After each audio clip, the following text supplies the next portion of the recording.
Three, two, one. Hey folks, welcome to Bouncing Brains. We're here July 28th, 2019, episode 66. I'm Sean Hatfield. And I'm Freddy G. Today we are running solo once again. We're going to just kind of power through this. We'll get some guests back in here eventually, but... I don't think people like us. I'll say this. The guests we do have, they come back frequently. When we ask them, they usually make time. This is a little behind-the-scenes drama for y'all, but fuck it. Y'all are watching. Y'all listen. We're like when you eat pussy for the first time. We're like, that pussy, we're acquired taste, god damn it. Did you just compare pussy to like giving a beer to a 5-year-old so they would never want to try beer again? Is that what? No, that's, I don't know how about? You formulated that. Well, I'm saying, like, you know how for most people... I think pussy's pretty hit or miss. I don't think you go acquire the taste for pussy. Yeah, you do. I strongly believe you acquire the taste pussy. for pussy. If you came across maybe a foul one, no offense, ladies, sometimes y'all know what happens. No, well, I mean, I don't want to go on a tangent about this, but, and I'm not going to do it, but I'm just saying, like, there is women that you will not go down on for one reason or another, but I mean, when you do go down on a woman, you know, normally it's good. Even when that pussy's good, there is men that will not, you know, the first time you eat pussy, it's you're not going to be like, I'm going to do that shit again. That was pretty much my response. That's what I'm saying. So then what the fuck are you saying? Like, that's where I was going with it. Okay, I misunderstood you, either that or maybe you were a little unclear there, but like you were making it seem like pussy might be one of those things where you try it and you go, I don't know if I might have to try it again. Maybe that wasn't a good batch. Yeah, that's what I mean. Too spicy. I'm saying like too spicy. If your pussy is spicy, homegirl, you need to get something checked. You know what I mean? Girl, I think your yeast infection has a yeast infection. Yeah. Some motherfucker tried to sell me cheddar while I was down there. What the fuck? Yeah, man. That's a good topic to hit. I was actually thinking of not the eating pussy part. Yeah. Oh, I was actually thinking about it the other day, and I was thinking of cats that are successfully, not to sound cliche, but successfully multi-talented. I literally mean multi-talented, like singers that are also rappers, but that are actually good at it and talented. I'm not talking about T-Pain. You know, people that can actually like pull it off. Comedians, which are very few. Yeah. But that actually can rap and make sense, and that they're actually good. Who was it? I don't want to get... I always confuse Shia LaBeouf, bro, has a mean freestyle. Yeah. Have you seen it? Yeah. It's not bad, bro. It's not for a bad. white Jewish guy, dude. Yeah, it's not bad. I mean, he's no little it's dicky, okay. but it's not bad, dude. It's pretty good. For someone that doesn't rap. Like, I think Shia LaBeouf gets way too much shit for, like, he's not nearly as annoying as people seem to want to believe he is. Yeah. And I never thought he was annoying. I just... There's some people out there that just hating on the motherfucker for being... I mean, don't get me wrong, he's a bit of an arrogant motherfucker, but...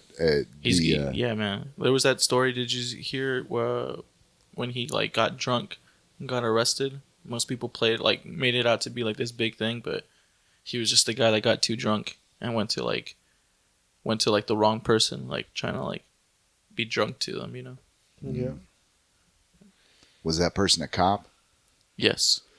Yeah, see, that's his mistake right there. Bad move. Well, then there was the thing where he sat in the middle of a fucking art studio and says he got raped by some chick. Oh, that was a whole what's it called, art piece in itself, dude. I forgot what it was called. Oh, did he Joaquin Phoenix this shit? Like kind of, bro. Okay. Where he just like the art piece was like it. What if I got raped? No. Like, what if I just sat in a room? Well, yeah, that was like the advertised art piece, but I mean, while that was going on, his whole thing about not responding. Yeah, he did not want to respond to anything. So people could come up to him, slap him, spit on him, do whatever, dude. He would not respond. He would just be totally like not unresponsive. And he got raped by a girl. Like a girl literally like forced herself on him, and he didn't do anything about it. You know. So I don't know how that's a rape. Yeah, I don't think it's a rape, but he claims that happened. No, I'm pretty sure it did happen. And he stayed true to his stance on like the livable art thing that he was doing. Okay. And he didn't fight back. Well, my point is some of the things he's engaged in have been frivolous as fuck, and I don't see any point to him like that one. But on the other hand, man, he's out there doing weird shit, and I mean, I guess we need them types somewhere in the world. He had another thing where he showcased, like he played all his movies, including the Disney Channel ones that he did, like in America. Like he rented out a theater and played every like thing that he's been in, back to back. No, I mean that's the thing. Y'all are talking about like all these people that have like kind of dabbled once and it was okay, and like it was okay for them doing it that one time. But I was talking about more so people that actually stepped into a completely different realm and also killed it. Like for example, one of the first ones that I can think of is Jamie Foxx. Yeah, Jamie Foxx would be a great example of that. Fucking, this dude is a great actor, and I really do mean a great actor. He fucking puts out albums, R&B albums, and they're really good. And he's a great, well, I'll take that back a bit. He's good. He's a very good comedian. He's funny as fuck, and he has been able to juggle all those aspects of his career, like, successfully. Didn't he get like a nomination also for that movie, the what's it called, The Soloist or whatever? Yeah, where he plays that schizophrenic homeless guy. And you know why he was so good at it, bro? Because he's actually, I don't think we talked about this. There was no report of him being. He's actually schizo. I was looking the other day. I actually went down a rabbit hole looking for that freaking interview where he says it himself. Like he nobody else said it. Like. He said it himself. So yeah, and another one, I don't know if y'all know, but Roy Jones. Roy Jones was one of the greatest in his era, and he was actually able to put out an album, and he rapped his ass off. I remember hearing about it and never listened to it. Yeah. I'm more impressed with like the freestyles. The other one was Allen Iverson. Allen Iverson. Allen Iverson put out a mix. It was actually started as a mixtape, and it actually broke the Billboard 200. Well, look, if we're gonna go down that route, we got to give a shout out to Shaq. Shaq, bro. Fucking Shaq wanted to be a sheriff, bro. I'll never forget that Cat Williams bit. Yo, but what's it called? The Chicago Bears did it first, bro. Yeah.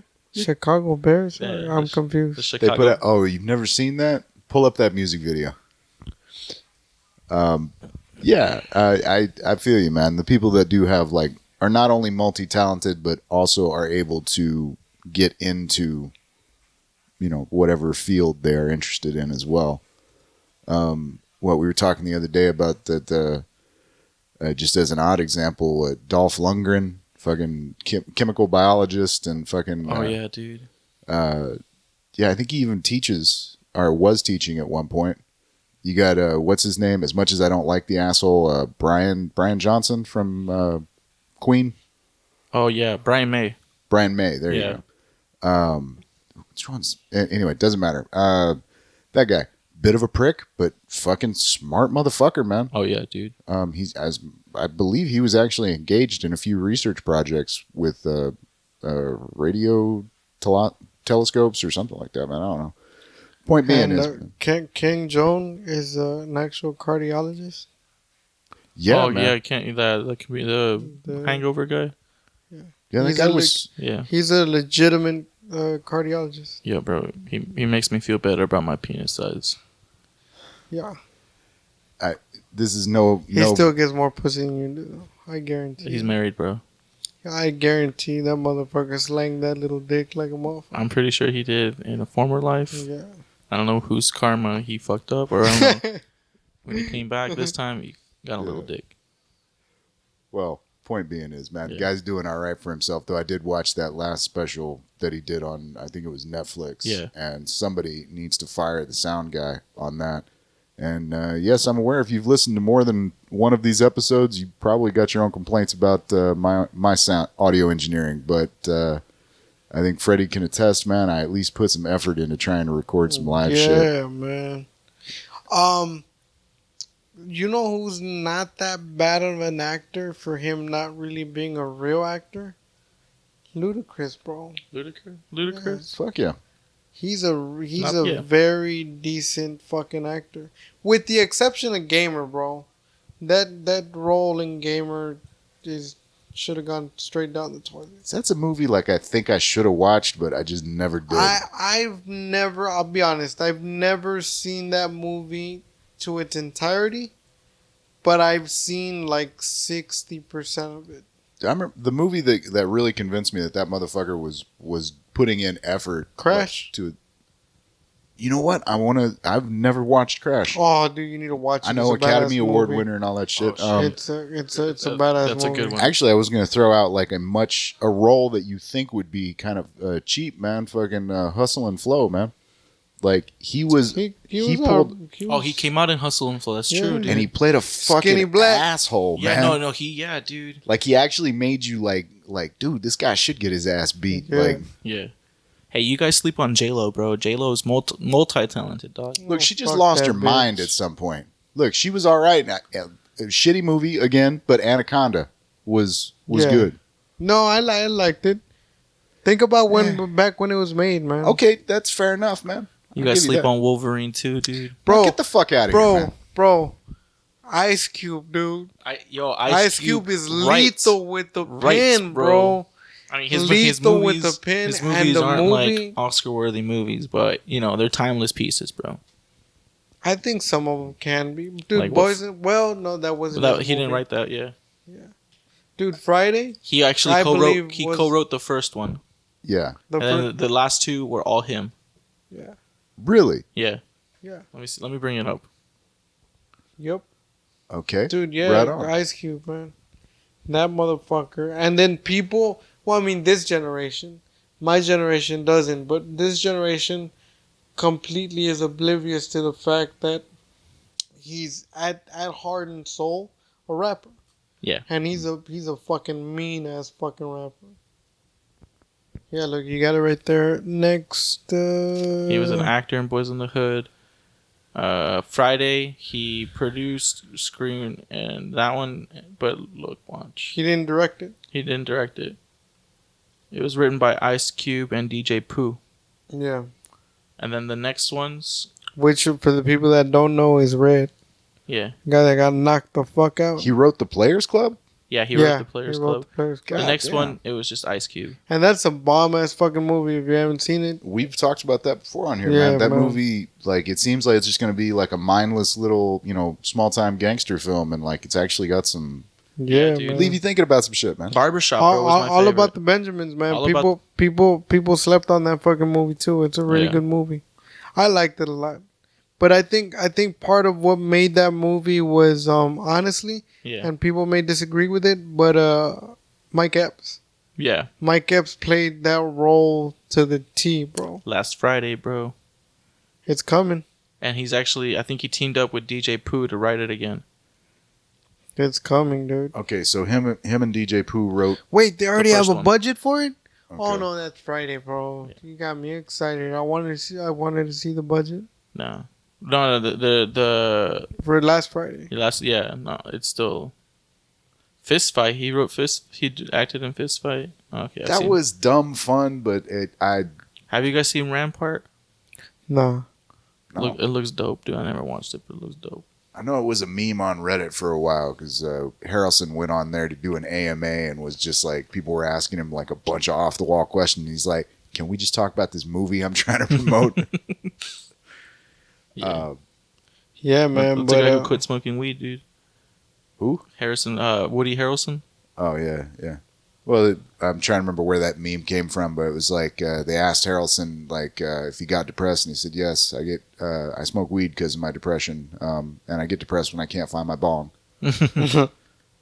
Friday After Next, bro. He didn't even direct Friday After Next. Man, you were trying to sell this like What next? The He Players walk in Club, dude. didn't even direct that one, dude. He directed the Players Club, which is dope. And that's about it, bro. That's the only one he's directed, the Players Club. Why? I wonder why. Yeah, man, but he gets and then like not well, it is multi-talented, but the other one that I can think of that has been able to successfully like step into other genres of music is a Snoop, bro. Snoop made a country song, made a country album, made a fucking gospel album. But he's a philanthropist too, dude. Like he donates. And they went like for example, the pure R&B album that he put out, and the pure gospel album that he put out, and the pure reggae album that he put, which the reggae album is the only one that I got a little bit of pushback on, because it is a dope album. I have it, I own it, but to me, it wasn't a pure reggae album. It's kind of poppy, to me, it wasn't pure. But all of those albums that I just mentioned, they all hit number one.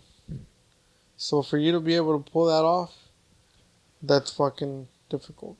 The gospel album was the one that really like hit me from left field. There's little hacks though to go number one. Like a lot of like artists will put out a record in fall, because normally like there's not a real big market for albums and during like that time. They'll like the real hits usually, like if you notice like the real hits that get considered for Grammys and stuff like that, like they're put out for like summer or spring. I'm not sure how true that is. Yeah.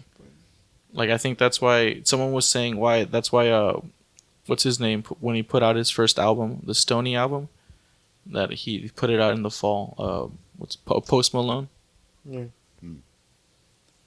The dude, I will that dude will always remind me, or the first thing that clicks into my head is the dude that never takes a shower. He lost 2 managers, bro. 2 managers quit on him, and their reason for quitting on him was because he stank. Damn. Yeah. I don't think they that's true. literally. Yeah, Google it. That shit, like that. That's exactly what they said. I quit working with them because he just smelled bad. That is sad. Yeah. I mean, dude, if anything, man, like, if you got some money, man, you could just like, at any point in time, like, fuck the money, bro. Like, why do people why don't you shower? Oh yeah, it's a basic thing, but like, yeah, like if you're a lazy piece of shit, like, and you still somehow manage to find some success, at that point, maybe take care of your, the piece of shit part, wash something off. I don't know, spray yourself down with some sort of Febreze type substance if you got to, but do something, man. No, we know somebody that does that, and they smell like shit with Febreze. Who? Oh, yeah. You want to give your homegirl a shout out? No, of course not. No. Yeah. Not here. I don't necessarily trust people that have potpourri in their bathroom. I mean, I have much love for people that do that. There are people in my life that otherwise fantastic human beings, and then I walk into the bathroom and there's like potpourri in there, and I now question the cleanliness of your commode, I guess. Yeah. Like you said, just Febreze with shit. It just, it potpourri and shit. Yeah, man. It doesn't work out that way. It's like people that wear cologne over sweat. That is the grossest shit in the world. Yeah, if I were to release a mixtape from my middle school years, dude, that's what it would be called. Cologne over sweat. Oh, this motherfucker. That's funny. DJ Lunchtime coming at you with fucking aerosol deodorant. Got you with that axe, baby. Lunchtime, bro. DJ Lunchtime. That's funny. I smell like the sample aisle at Macy's, y'all. Produced by Irma, the cafeteria lady, or what? Sponsored by the cafeteria ladies. Oh shit. Produced by Mr. Dolls, the AV guy. Hey, I'm gonna drop a fun fact. I'm not sure if I have ever dropped this fun fact before on the podcast, but the first mixtape that I ever put out, it was a 5-track mixtape, and it was called Neighborhood Classics, bro. Neighborhood Classics. And the reason that I titled it Neighborhood Classics was because it was 5 tracks, and I used the beats of classic songs. Yeah. One of the beats was Juvie's Back That Ass Up. The other one was Black Rob's Like Whoa. The third one was Forgot About Dre. The fourth one was The Next Episode. I still remember this shit. And the fifth one was Jay-Z's A Hard Knock Life. And I can tell you that I sold 200 copies of that mixtape. Nice. At $5 a pop. I nearly wet my pants when they asked me for it. I was at Hollywood, the movie, Yeah. and we were driving around. It was back then when I had two 12-inch subwoofers in the trunk.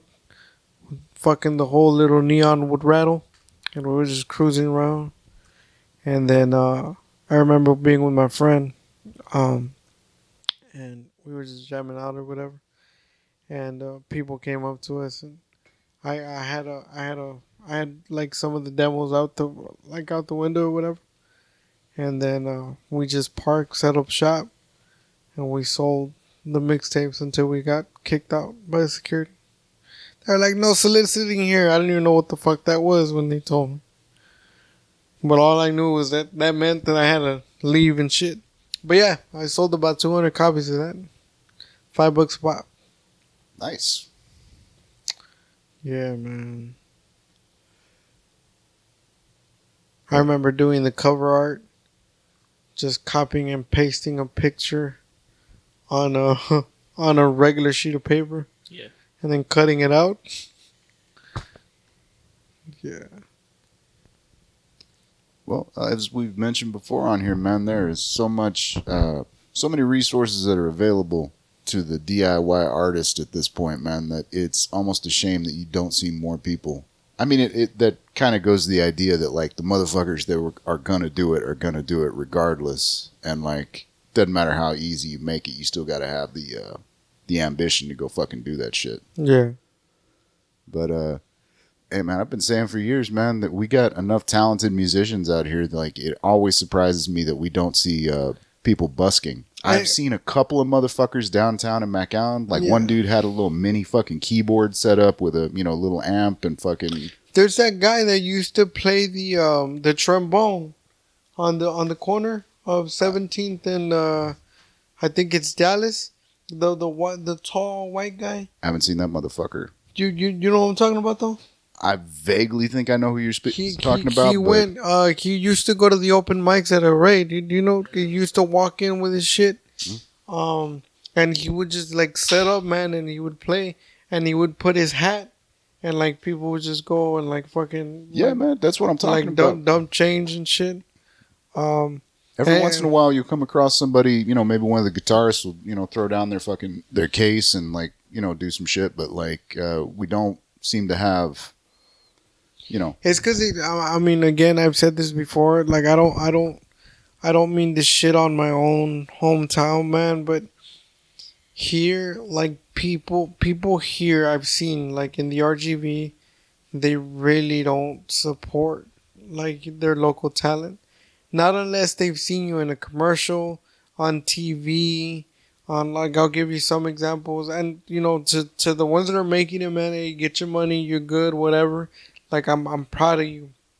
But, like, for example, one that I can think about off the top of my head was when Nick Geller came. Mm-hmm. I mean, he's good. He's talented. He is funny. I'm not taking anything away from that. But I really feel that he sold out El Rey just based on the fact that like he's literally been on TV, on late night TV talk shows, Yeah. and shit like that. Oh yeah, dude. There's no doubt. Yeah. And there's But- nothing wrong with that But necessarily, yeah, man. and there's nothing wrong with it. Like I said, if you know how to market yourself and you put yourself in that position, Like the by all only reason I think means, the you only know. reason Raymond got as popular as he did because of all those like shout outs, all those features that he did on people's like Instagram accounts. Like people retweeted his videos on the Cowboys. Like Yeah. he got a lot of traction for those Cowboys videos. no. And But then see, he also did a the commercial thing, on HEB. but hold on, like He's got one running right now on for Holiday Wine and Liquor on YouTube. Yeah, that's true, dude. But see, this is, and again, I'm not shitting on the dude. I'm really not. But Yeah. this is the compare and contrast between Raymond and Nick. Like I feel that Raymond is like funny. He's like stand-up comedy funny. Yeah. Right. When you listen to Nick, he's funny, but I think he's pretty funny, bro. I don't see anything Yeah. wrong with this stuff, you know. no, there's nothing wrong. Okay, He's maybe a solid comic, man. no. Yeah. He is. I think it's two very different things. Like I think Raymond Orta is more like more of a showman, you know.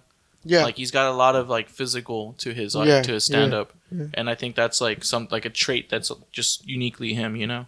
yeah, Even the way he like presents himself, dude, that like real bushy beat like afro that he's got going on right now, yeah. and the like cowboy shirts, you know. Somebody told me, he was like, "Hey, bro, that afro that Raymond is rocking, I'm not feeling it." And I was like, I don't know what the fuck the afro got to do with anything. Yeah, dude, he's but I still mean, funny. I think it makes Yeah, it that's funnier. exactly what I said, I think bro. he I makes was him like, funnier. he's still funny. I don't know what the fuck his hair got to do with it, but I mean, I don't like the way his hairline looks now. yeah, exactly. His And jokes aren't then the same. somebody, well, I know that this person was just trying to be a dick when they told me this, but Usually, I had somebody tell me, they were like, "Hey, bro, I think you'd be funnier if you had hair." Yeah, I think it was me that told you that. No, I don't think it was. I it just was want to see you somebody with hair, else. bro. Somebody else told me. Like somebody else told me, like off the street. Like I was, like I met him or whatever. But I mean, it was somebody I know. I don't remember who, but they were like, "Hey, man, I think you'd be funnier if you had hair." And I was like, "Well, thanks, man. I don't know what the fuck the hair got to do with it, but yeah." And then I heard the fro comment. But yeah, I mean that has nothing to do with their comedic ability or whatever. And then the covers that Raymond's done, like with the country covers of like the corridos and stuff, I think that was pretty funny too. And Yeah. not only was it funny, but again, a lot of people, a lot of comedians are successful because they've learned to market themselves Yeah. and put themselves in that position. But he's also Well- not really changing himself, you know. Yeah. But that's a different side Yeah. of the spectrum. yeah, that's a different Like I'm not conversation. gonna. I know somebody personally. I'm not gonna throw him under the bus. No, but he's not like what I mean. He's not doing stuff out of the ordinary to promote himself. that's what I'm saying. Like he's not wearing different clothes. Yeah, he's not- that's what I'm Well, saying. okay, to take this back to like the idea of promoting yourself, man. It's Raymond's approach is pretty much the scattergun, man. So like, you're not seeing. You're saying he's not doing things out of the ordinary. It's like for most people, yes, a lot of what he does is out of the ordinary, but he's doing all of this at the same time. Yeah. And Yeah. like, okay, the cowboy thing hits the the candles, the fucking he's doing The the cover. commercials, the Instagram stuff. I bought Whereas- a Raymond Nortevela. You got- still have it? Huh? No, I don't have it anymore. But I bought. You one burned of it? them. Oh yeah, I burned it all, dude. Why'd you burn it? Me and Danny. Please tell me you were lighting joints with it. No. It was a guy we both know. It was like an inside joke between both of us. But he like, I bought it for him so he could like light it for the Cowboys. Oh, Yeah. that's funny. But what I was gonna say was, you take somebody like Nick. Nick is going like straight beeline. Like, I'm gonna be a motherfucking stand-up comedian. Like, you know, did the whole thing. Went to Austin. Went to fucking L.A. You know, it got the late night spot with what it was. Was it Conan or Fallon he was on? I think it was Conan. Who? Nick Guerra. Nick Ghetto. He was on Was it Conan, right? Or Fallon. Fallon? I think he Okay. was on Fallon. Okay. I think you want to try to pull it up. Yeah. No. What I was my point being is like the difference between like the promotion as far as like if you're doing the DIY thing, like Raymond's a great example of like if you're going to pursue, you know, your own responsibility for promotion, you need to do as wide a swath of content as possible. Which, yeah, I think that's the set I was thinking of. Which, this is on Fallon? This is on. He was also on Last Comic Standing. That's right, yeah. Yeah. It was NBC. I think it was Fallon. Well, okay, another example, guy. And then he's now on. This is like a daytime show that he did. I know what the only thing I was trying to say is like the marketing is really big because I know somebody personally. I'm not gonna throw him under the bus because I do love the dude to death, but I've seen his sets quite a few times, and he's not, to me, personal opinion, stand-up comedy wise, joke delivery, he's not that funny. I mean, he's not horribly bad, but he's not funny, but he is very successful. But I feel that the reason that he's been as successful is because he's the way he's been able to market himself. He's great at marketing. There's himself. A lot to that, man. Yeah, at marketing himself and at marketing himself as a brand. And he's the one that actually told me. He was like, the thing is that when you start to grow even a little bit, you have to market yourself as a brand. You have to understand that you're technically, when it comes to your business, you're no longer a person. You've turned yourself into a brand. The quicker you can grasp that, the quicker you're going to grow. And that's what I suck at. You know what I think is interesting? I suck at branding and I suck at marketing myself. Like if you look at Daniel Tosh's branding for his stand-up, like he plays like this cynical asshole, and that's completely not like who he is in real life, you know? Yeah. Like it's just that branding or marketing that's done like that, especially with comedians, I think is like kind of interesting. There's a difference between personality and humor taste, man. Like there's quite an great example would be like someone like Lewis Black, who his character, the way his comedy comes out is this very brash, like overly aggressive thing. Whereas if you watch interviews with the guy, it's a fucking, soft-spoken, literary major or something like that. He's not that guy. You know what I'm saying? Yeah. And a lot of things like that. Like, I mean, dude, Freddy, for the most part, man, you in real life, you're a soft-spoken dude, man. You know what I mean? You're very personable and whatnot. And then you get on stage and just say horrible fucking things. Yeah. But see, same thing with myself, man. Same thing with a lot of people. The thing with me is that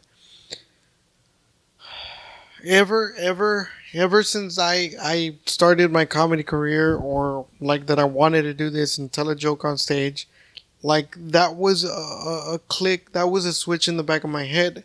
I always kept it in the back of my head that whether I was like, I didn't want to create a persona, because I felt that if I created a persona on stage, I was always going to have to be that person, or not that person, but that persona for the rest of my career. So the approach that I was trying to take was I was trying to take my best example was I was trying to take a page out of Gerard Carmichael's book, which is I wanted to be the same person off stage that I was on stage, but like presentation wise, as in my like another perfect example, Norm Macdonald.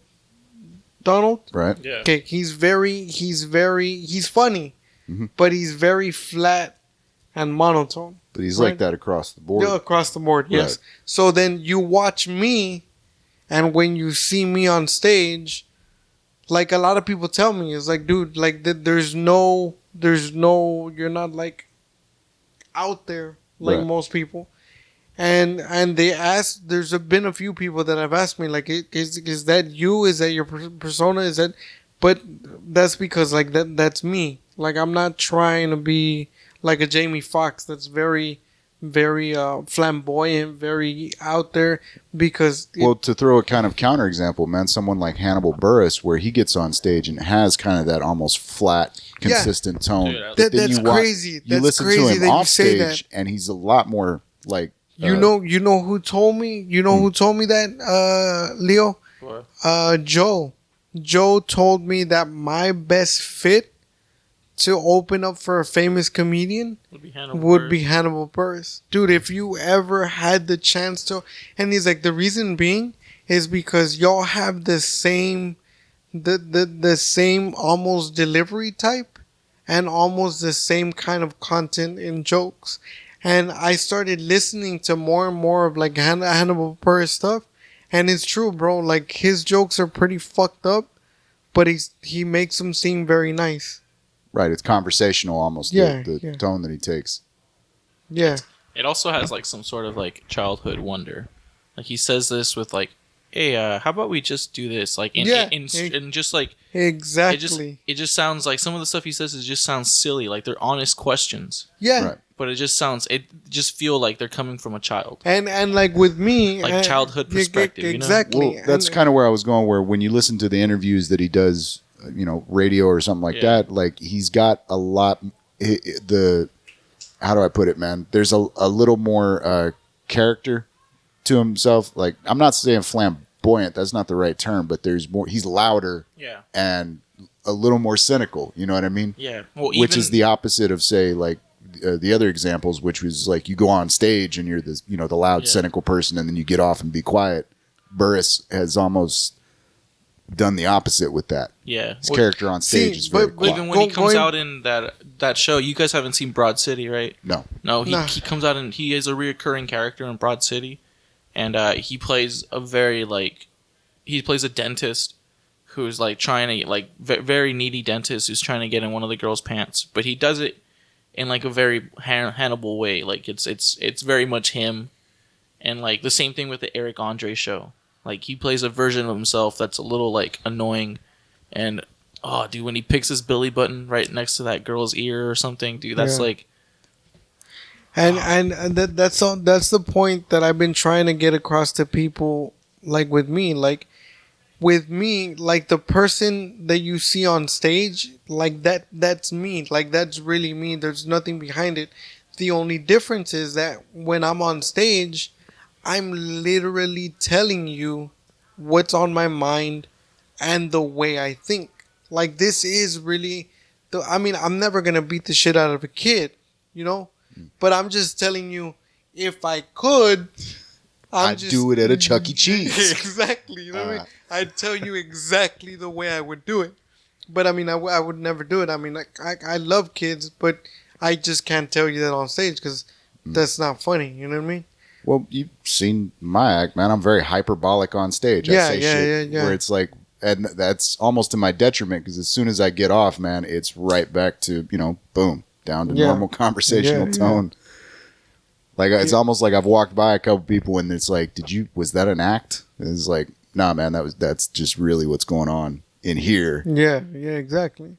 I let y'all peek inside. I'm just letting you know the way I really do think. Your mama told you to look out for the quiet ones, motherfucker. Yeah. The way I really do handle most situations, or the way I would handle most situations, like if I was in them or whatever. Leo's got the Eric Andre show up on the screen right now, and if you have never watched that, do yourself a fucking solid favor.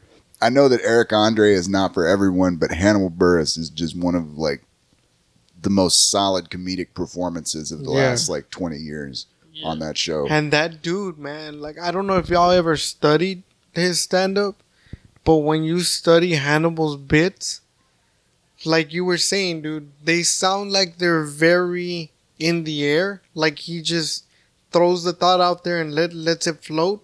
But when you really study his material, you can tell, bro, that these bits have been very well written, fleshed out, and thought out. Like, because you're not gonna come up with that shit like on the fly. Well, dude, I'm pretty sure he improvises at some point, maybe when he's on stage. But I think like that when he's recorded his specials, like that's the way he wanted to deliver it, and that's the way he wanted to write it down and shit like that. Like and there's quite a few comedians that don't do shit like that. well, what Burris is another one of those guys that like he's got a fucking album out, like, and it's you could tell he's got an analytical mind because I think he was doing that the mumble rap bit for a while, and then somebody was like, dude, you should just do that like as an album, and he fucking did it, man. Same thing with the podcast. He was on with Rogan, and Rogan was like, dude, you should do a fucking podcast. He brought it back. Oh, is he doing it again? Yeah. Good, man. Wait, brought what back? The podcast, The Handsome Rambler. I was gonna say, as far as like that place where Is that Victor Ortiz? Yeah. That dude's a bitch. Look at him, bro.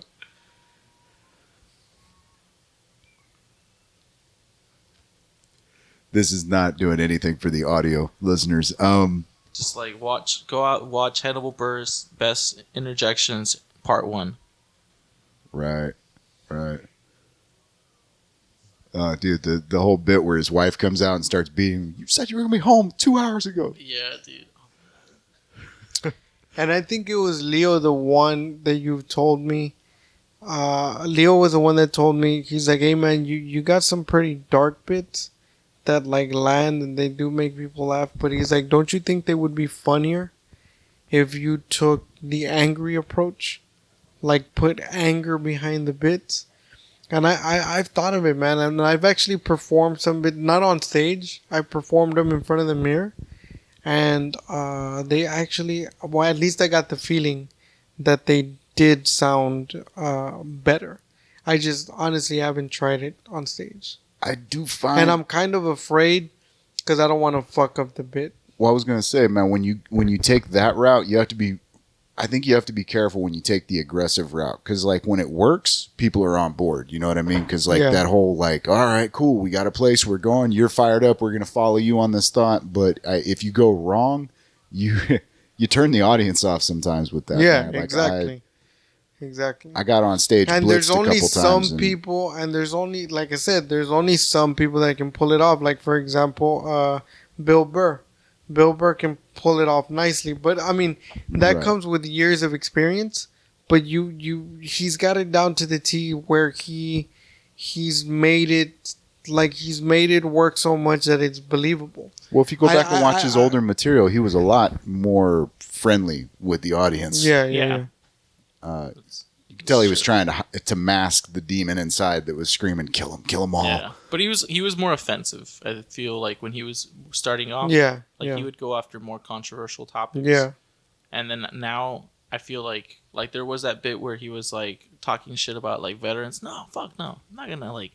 And it was funny, like the way he did it. It was not like anti-American or anything like that. It was just funny. It was just very funny. You know. Well, all right. If you want to break down his career, he's probably got the early. The late 90s, early 2000s stuff, which was when he still had hair. Yeah. Right, but then you have like that when he kind of fell into the fact it's like, oh, I'm a veteran at this shit. I'm doing theaters and whatnot. Probably right around the time like Patrice O'Neal died, man. Like Shit, yeah. Yeah, like the late 2000s, fucking moving into like.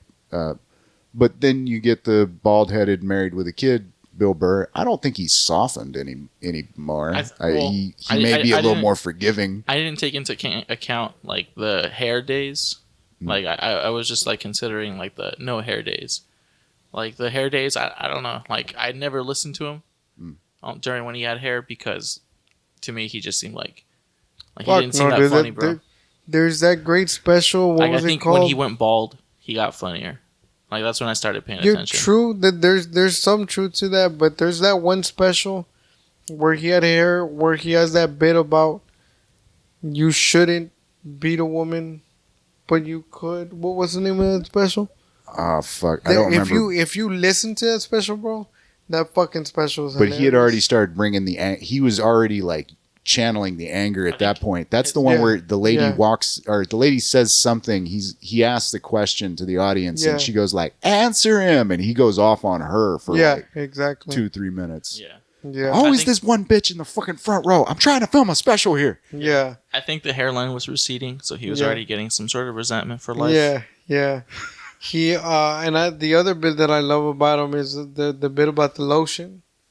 Oh that yeah. people put lotion on their zip. Like, lotion goes in other places other than your dick. That's why you're wondering, like, if your dick is so shiny, but the rest of your skin is not. That bit was fucking hilarious.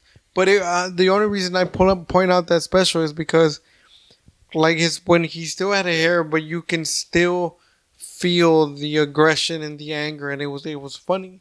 I feel like there's very few comedians that could take their act anywhere, like even internationally, and still be pretty funny. Like I think him, like Kevin Hart. Yeah. I think also what's his name? I think also. I was listening to an interview with another comic, not Burr, but he was talking about having had a conversation with Burr about using references in Europe and having a bit of a concern about that. But yeah, for the most part, the sentiment is fucking solid, man. And then again, you listen to some of these comics that do the European tours, with the Australian, the Asian tours. The audiences that are coming to see them are much more versed than they were expecting in a lot of these places. I feel you. Okay. Like, I'm trying to remember. Someone was talking about doing one of the Baltic states or fuck it. Anyway, point being was he showed up and like they were getting like all the fucking references like right away because they had like consumed not only so much of his stuff but like other American comedians and the surrounding material. Yeah, I feel you. Yeah, well, it's kind of like the Ready Player One type of shit where it's like the whole I only watched that movie once because it pissed me off, but the whole point of the book was these people were basically immersing themselves in the culture that their content creators were consuming. You know what I'm saying? Yeah. I think more and more you're seeing that too, where it's well, I mean, it's always been the influencer thing. It's like, oh, I like so and so likes this, so I'm gonna check this out. There's not necessarily an inherent evil in that. What are you pulling up here? It's Bill Burr doing a Swedish talk show. Okay, sure that goes well. Oh, speaking of which, man, I saw you pulled up the article earlier about Trump and the ASAP Rocky thing. Man. Oh like, yeah, dude, that dude's getting fucked, man. I feel like he's getting two counts of assault. That's what they're gonna bring him to court. Right now, he's still in his like period where he's awaiting trial. But the Swedes, and then they could extend that fucking trial, like the waiting period. Yeah. If they really wanted to. Well, if they're backed up with court, that's what they explained. No. But that's what they tell the media, bro. But if they really want to be like in international fucking court cases, if they really want to be dicks about it, they could extend that shit like for no reason. They can like keep giving them bullshit excuses, and they can extend it for years, dude. And like, I'm not trying to like talk shit or whatever, but normally when there are Americans in other fucking countries, they do tend to do that a lot, dude. Yeah, man. Trump was like, I guess Trump got involved, and he spoke to the Swedish Prime Minister, and he just stated that he's very disappointed with his response to his plea. Right. So I don't think Trump is gonna get him out. Well, the really fucked up part, man, is like, and on one hand, I get it. There's no video evidence of the other guy assaulting them. Yeah. But there are eyewitness accounts. I don't know how much credence that has in the Swedish court system, but the fact that the other guy is not being charged with assault, and I'm not entirely sure how many of the crew that was with ASAP Rocky whether they're facing any charges or not. Yeah, his bodyguard is from what it stated. Now the fucking bodyguard's job. All right, well, again, this goes to the fact that there's no video evidence of the other guy having done anything to him. And did y'all see that other video where I think it was this other mumble rapper's bodyguard got knocked the fuck out? No. Cold. No. Like put his ass to sleep, Was bro. this in front of a club? I don't remember, dude. But it was like in broad daylight. Yeah. Somebody came up from behind on the side and like sucker punched him, and he was out cold, bro. Like he fell on his face, and like he was out. That shit was crazy. And the guy that hit him was like smaller than him. 2-man team at all time. Yeah, dude. This woman shot up a Walmart after a teen assaulted her or jumped her at at the same Walmart. Right. Yeah. Like the video shows that they just jumped on her, and then the boyfriend's just following her, like picking up the mess she made. Like, oh shit, something fell off the shelf. Baby, you can't be leaving casings around here. That's evidence. Ah, hot, hot. That's funny. You think this shit happened like back in the 80s, dude? And now Yeah, just there was because just no cameras. you think just Yeah. no, I think there was cameras. I think that just there was no social media. Yeah, there was no social media. A lot of that's the case, man. Dude, but the same drugs, I think- same cocaine. I think during like the LA riots, I think LA was probably You more know, dangerous. here's the thing though, man. This is a bit of a tangent, Yeah. but I think more and more, because for a while there, when we first started getting the widespread videos online, you were if somebody wanted to paint a story, they could take one video and go, this is the important bit and all this, and kind of paint a story around it. Whereas now, if somebody brings out one video, there's likely to be 3 or 4 more, either of that same incident or of similar incidents. I mean, that's part of the issue around, like, say, we were talking the other day about being able to film the cops. And it's like, okay, granted, after about 6 or 7 videos where some guy's being like just an obnoxious jackass to the police, Yeah. where it's like, am I being detained? Legally speaking under the Constitution, it's like, dude, all your points are valid. Don't fucking be a dick about it. Yeah. I think, as we've said before on this podcast, number one rule in life, don't be a dick. Yeah, I think it should be like an ace up your sleeve, like if in case things go out of hand with the cops, like you're not at fault here, maybe the cops being too aggressive or whatever. Right. Like I think those are things that you should present in case something like that happens. But if you're not being threatened or you're not being treated unfairly by the cop that's questioning you, like, bro, why are you gonna treat him like a dick? He's just trying to do his job. Yeah. Well, a lot of it is, And I want to go. I want to go on record with what you just said, because a lot of people look at me sideways when it comes to this topic. Hmm? Everything that you just said, I completely agree with, and I will reiterate: if the cop is not being a dick with you, then don't be a dick. You know what I'm saying? But again, I've made the same argument before. Like I'm really bothered when they ask for like unnecessary shit, like for them to search my car for no reason. Well, a big issue is that, like, for every video that you see online where somebody has made the right decisions, like, I'm going to start filming this encounter with the cops because something's going on and I need to have evidence of this shit. You can find 100 videos where it's somebody almost trying to provoke a cop into a situation. You know what I mean? And the fucked up part is we need those videos kind of out there of the people who are going like, here, something is wrong in this situation. There needs to be a spotlight put on either the training of this department, of this particular officer.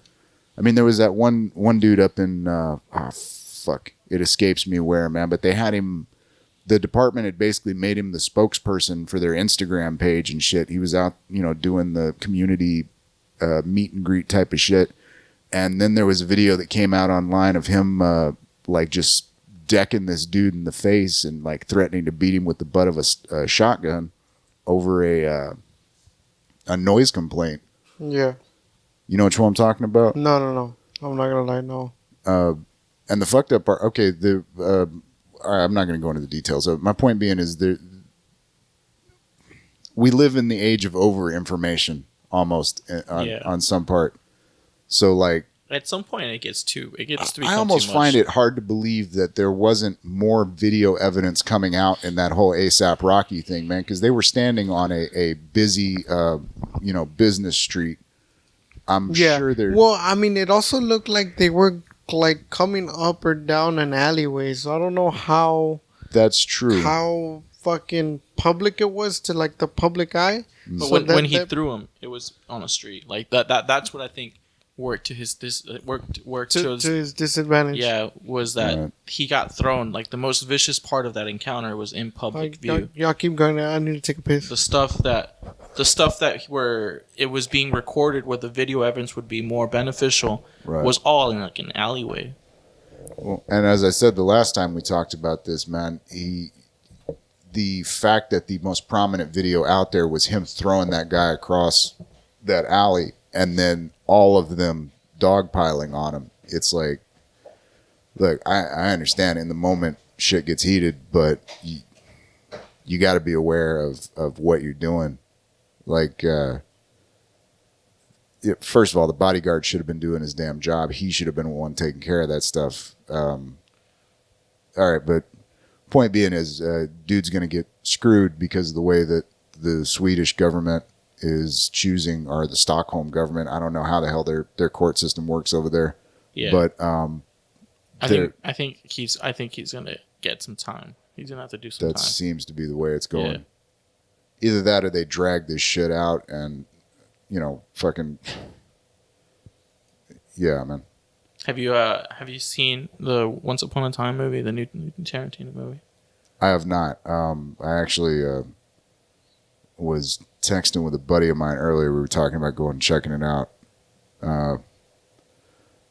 What are some of the reviews I saw were not some as of the glowing as you'd expect. Well, this one, it's just stating that it made the Shannon Tate murder about men.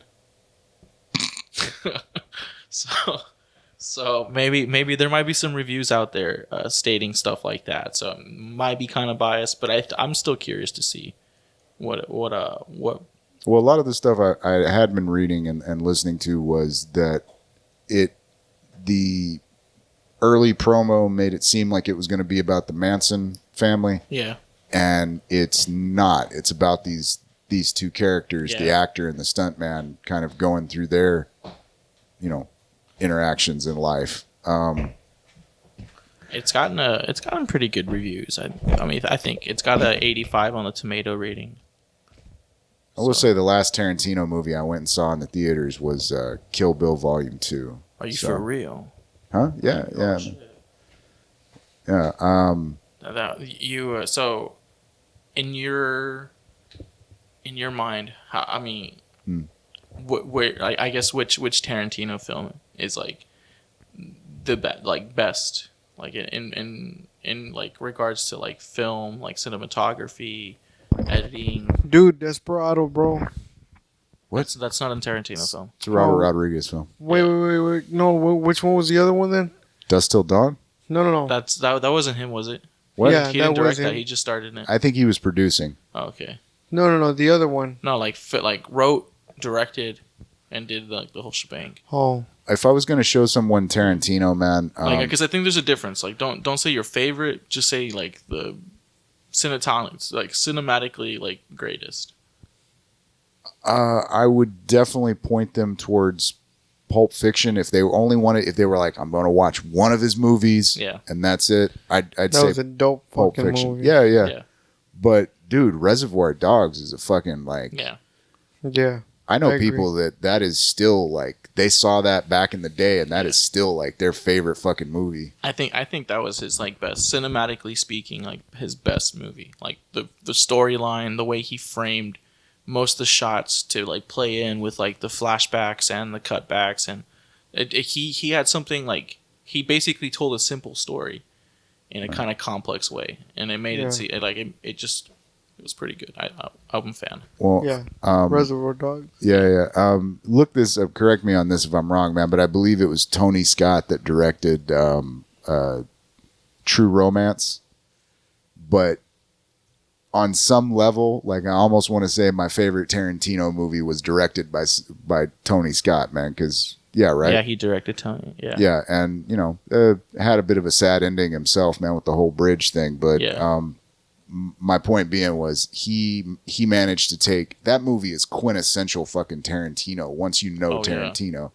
But like I remember catching that movie on cable back in the day. Had no idea what the fuck it was about, and sat there from opening credits to ending fade out. Yeah.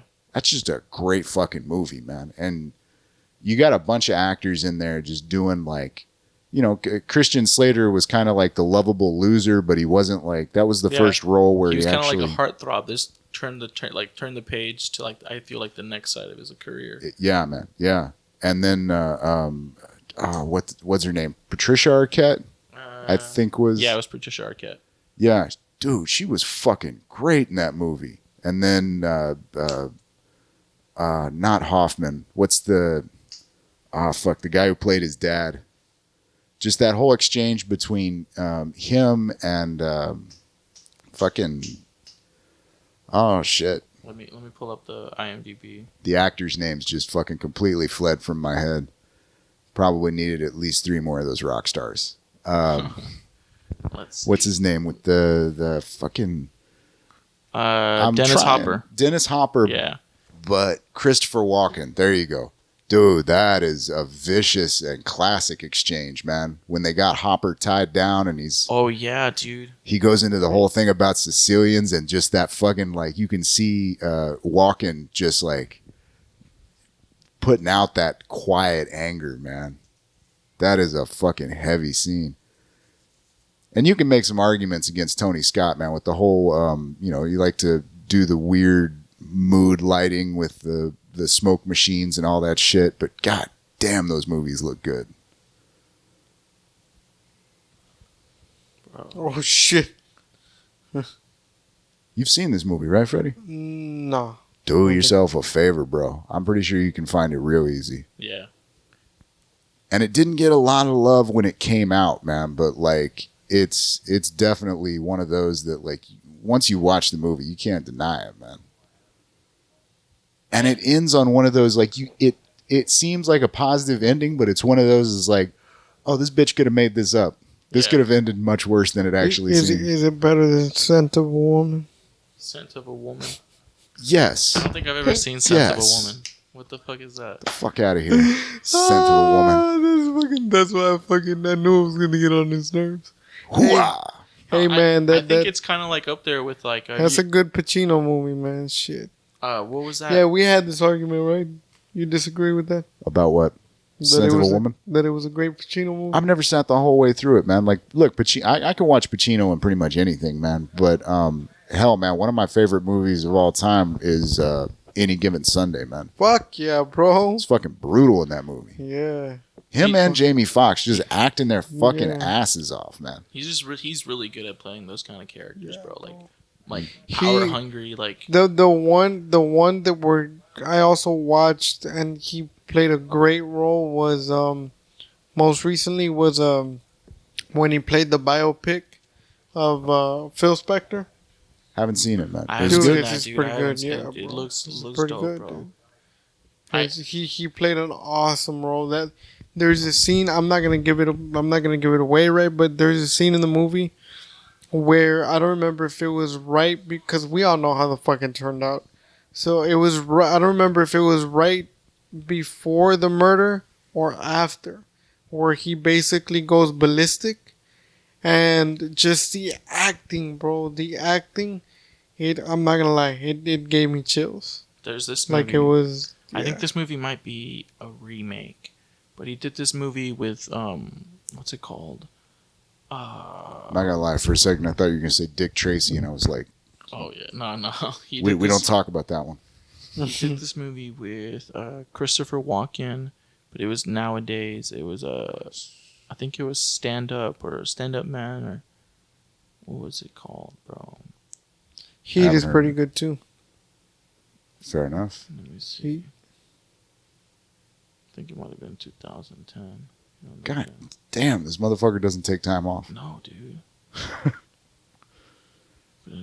Or maybe it's not him. There was this movie with Christopher Walken and that Arkin guy. I forgot what his name was. Arkin? Yeah, they play like retired mobsters. Oh, that's with Robert De Niro, bro. Yeah. I know what you're talking about. Yeah, dude. It's a fucking good movie. It's a recent movie. It's a recent movie. It's Okay. it's Al Pacino, Robert De Niro. I forget that other guy. Stand-up guys. Stand-up guys. That's it. Is it Robert De Niro, dude? Yeah, it's Robert De Niro. No, it's Christopher Al Pacino, bro. Yeah, it's Al Pacino and Robert De Niro. No, it's Christopher Walken, Al Pacino, Alan Arkin. There you go. So Okay. Robert's not in there? No, he's not, dude. Oh, I thought But he it's was. like it's a fucking awesome movie, bro. Yeah, it is, dude. It's like it's this guy who's in the mob, and his buddy, his real good friend from back in the day, is spending like I think 20 years in jail, or no, actually like 30. He does 30 years in prison, and the mob, since he's still in the gang, dude. He like is forced to kill this guy as soon as he's released to go pick him up. But it's his like real good friend from back in the day. Right. So the whole movie is about like him building up the courage to kill him, you know. And at the same time, they bail out their other friend from the retirement home, which is Alan Arkin, and they just go off like fucking hookers, like doing jobs, and like it's It's a good movie, bro. Yeah, It's a dude. good watch.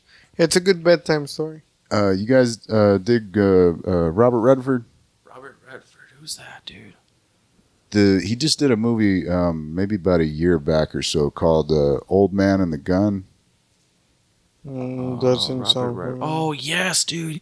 Fuck yeah, Old Man. I've never seen that movie. I haven't seen that movie yet. It's not bad. Don't get me Yeah. wrong. It's fucking sappy, sentimental in a lot of places, Yeah. but like it's got some like classic fucking All the President's Men was a good movie, dude. That like right. his earlier stuff I'm not too familiar with, but if I've seen a couple of his stuff. He came out in Endgame? Yeah. Really? He was the if I remember correctly, in the whole Avengers universe thing, he was one of the top shit. What are they called? The evil organization. Not Spectre. That's James Bond. Fucking. He was like Come on, the head guys. bad guy, but not like the main bad guy. The octopus thing. I don't know. Hydra. Hydra. Hail Oh, Hydra. Okay. Wow. I didn't know that. Yeah. Oh man, that was a great scene in Endgame. It was Endgame, right, where he walks into the elevator, Captain America, and like they're all like looking at him like, "Oh shit, we're gonna have to kill this fool," and he's just like, "It's cool, Hail Hydra." I'm just like, "Oh fuck yeah, man!" Just hand him the bag and let him go. Yeah, man. Yeah, dude. I'm a big fan of. I thought it was him for a while that came out in Open Range, but no, that was Kevin Costner. You know what other What movie? was the other guy that was in Open Range? Diego Luna. No, the Costner's partner. Oh, Robert Duvall, dude. Dude, Duvall, man. Secondhand Lions, that scene where he fucking Yes. beats the shit out of those kids. Fuck yeah, dude. I think I've said it on here before, man. Just fucking one of my favorite movies, dude, because of Robert Duvall and that other guy that's British that doesn't play a British guy. Fuck yeah. Great ending to that movie, too, because, like, you think it's going to be all like, oh, the old men get to meet the grandkids, and it's like, oh, no, they killed themselves flying into a barn. Sorry if I ruined that movie for anyone, but go see it anyway, because that's one of those you can watch a couple of times over, man. I actually named my dog Luna after the lion. Dude, that was oh man. Oh, dude, what's his name? The little kid. I forget. Haley Joel Osment. He needs to get his shit Oh. together, bro. I think I mentioned it on here before, but that show The Boys is out, and fuck, he plays such a little scummy fucking bastard in that fucking show, man. Osment, I mean. It's not bad, man. I thought they were going to go a lot darker than they did, but still pretty fucked up. He comes out in this, huh? Yeah, he plays one of the secondary, side characters. But yeah, he was great in that movie too, man. Yeah, dude. I think he was. That was at his latest, like towards the end of his childhood career, dude. Because I think Yeah. at that time he was like maybe like 16, 17 when he did that movie. Maybe a little bit younger than that, but actually 16 sounds about right. Yeah. AI, dude. That was another good one that he did. Yeah, I got my issues with that movie, but him and fucking Jude Law Yeah. did some great work in that film. I don't remember who the actress was. The mom was pretty good. Let me see. She was kind of like a bitch. I feel like when I saw it as an adult, I was like, oh, okay, the mom was kind of a piece of shit. Yeah, yeah. Well, like I Speaking- said, man, Bicentennial Man did the whole like robots find humanhood. Yeah, a Francis lot better. O'Connell. Speaking of childhood remakes, is it true that they're gonna remake the Home Alone into a stoner movie? Oh, for real? Is that a real thing, or is they just fucking with me? Let's see, dude. Who is the one? There's a supposedly, if it is happening, there's a famous guy that I forgot who it was. Home Alone remake, yeah. Dude, they should let fucking Macaulay Culkin Yeah, play the burglar. Oh, this is a parody though. No. It's gonna be a parody movie. What? Yeah. But who's doing it? I believe Joe Pesci's coming back. I believe it's just the majority of the same cast. I think it might be Macaulay Culkin producing and writing the script. Okay. Damn, they are bringing back Yeah. everybody. Well, the original parents died, so No, that's No, the her. mom. That's the original mom. I think the dad died. Yeah. Yeah. The dad died. Great character actor. Oh shit! Hey, what's her name is in this? That McCarthy Holy girl. shit. I had no idea this was going on. Oh, he even got his brother to come out in it. Not a bad actor. No, he's not. But like, okay, so I'm a little confused. So this is supposed to be a parody. This is gonna sound totally retarded, but It's intended to be like a poking fun of the original Home Alone. oh, okay. Yeah. Wait. So is he playing? Because they did that video a couple years back where he was playing the Uber driver. Yeah. Great fucking scared the shit out of like. Oh yeah, dude. I think it's gonna be spinned off of that. Like now he's like a tortured soul. Even Joe Pesci's coming back. Oh, he's gonna fucking hunt Pesci down. God damn.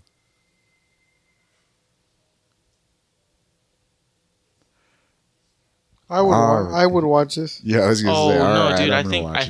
I think this is a fake trailer. Look, it was a real bad Photoshop job. You see it? Okay. Yeah, no, I think this. I think the trailer is a parody of like.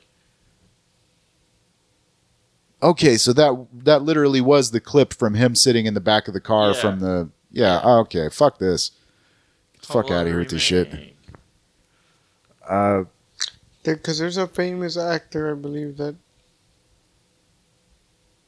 As dumb as it was, man, both those first two movies. I mean, the first one, obviously, a great little film. I like 1 and 2, 3, 4, and 5. Yeah. Well, I was going to say, 2 isn't necessarily like the greatest film in the world, but if you got to watch that motherfucker in a theater, like, it really fucking, like, Oh, here we go. Yeah, This that's is the what article. I'm talking. That's what I was talking about. Ryan Reynolds, yeah. Of course. It's apparently I think they're gonna call it Stoned Alone. Which is, dude, I'm so down for this, bro. This is like, bro, I love Deadpool, bro. I love everything that he's been, even the Van Wilder movies. Like just, Van Wilder was pretty good. yeah, man. Yeah. I heard good things about Detective Pikachu. Yeah, dude. Actually, Detective Pikachu is the shit too. He does a good job of playing Pikachu, bro. Okay, man. So what? So then this is happening. Yeah. It hot off the Deadpool, Ryan Reynolds is reimagining Home Alone as an R-rated stoner comedy. Stoned Alone is currently in development at Fox with Reynolds attached to produce and rising filmmaker Austin Teen Frizzle as set to direct. Deadline to Got the Scoop. Stoned Alone centers around a 20-something weed-growing loser who misses the plane for his family ski trip. He makes the best of things by getting high. Paranoia sets in and he believes he hears someone break into his house. Turns out thieves have broken in, fully stoned and fueled by paranoia. He tries to thwart the thieves and defends his castle.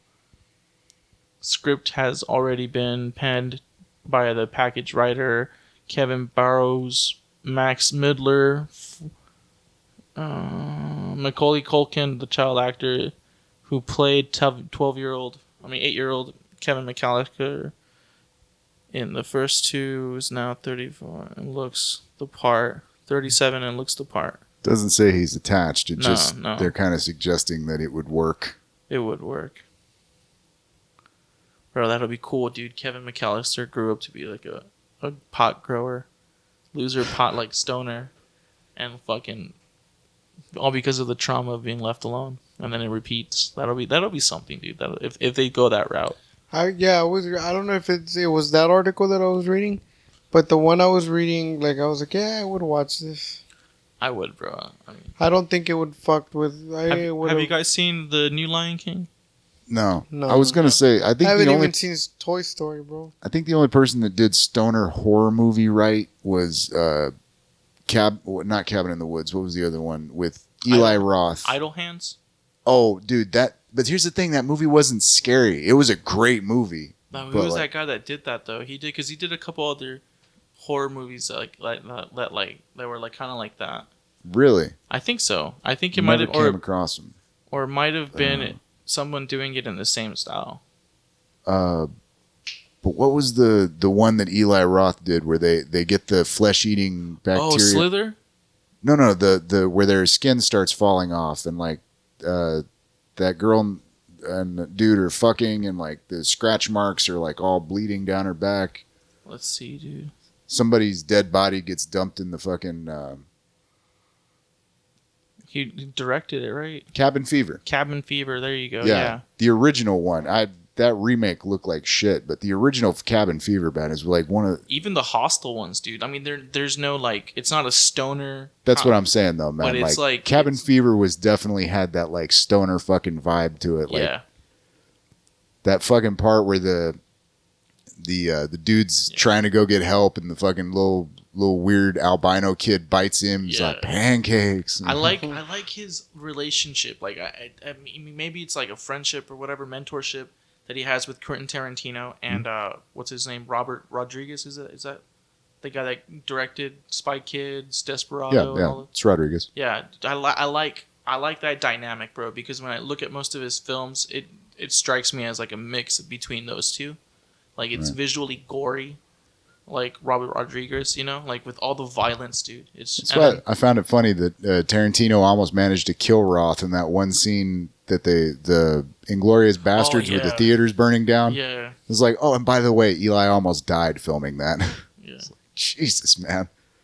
Fuck, dude. There you go, dude. Fucking this scene right here, dude, where he bats the guy to death in Inglourious Bastards, bro. That's fucking well shot too, man. Because you don't get like implies a lot more gore than it actually shows. But damn, it does the job. Sound effects, the cutting of the scene, him walking out of the tunnel. Yeah, but I don't think it's anything compared to like Robert Rodriguez and all his shooting scenes. If you look at the first Desperado, the Mexican one, dude, that one had where he didn't even use what's his name, Antonio Banderas. Are you talking about El Mariachi? El Mariachi, there, dude. Yeah, that was much more of a shoot 'em up fucking it almost had a tone like halfway between like the Mexican gangster films and like some Hong Kong dude, like gun fu type shit. It was in 1992. I like the fact that they kept the band throughout the movies, man. Yeah. That's something too. Because they never really talk in any of the movies. No, dude. They're just in the first one they're looking for their guns, in the second one they're there to back him up, and then in the third one, I think they come out what was the last one in that installment? Once Upon a Time in Mexico. That one, dude. That one was. That's a strange film, man. I liked it. Dude, even the part where they shoot out what's it called? Johnny Depp's eyes, or where they take out his eyes, or whatever. Yeah, they gouge him out. Yeah, I mean, it wasn't factually accurate that he'd actually develop his hearing that well, that fast, but still, that was. Yeah. I love the violence in his movies, man.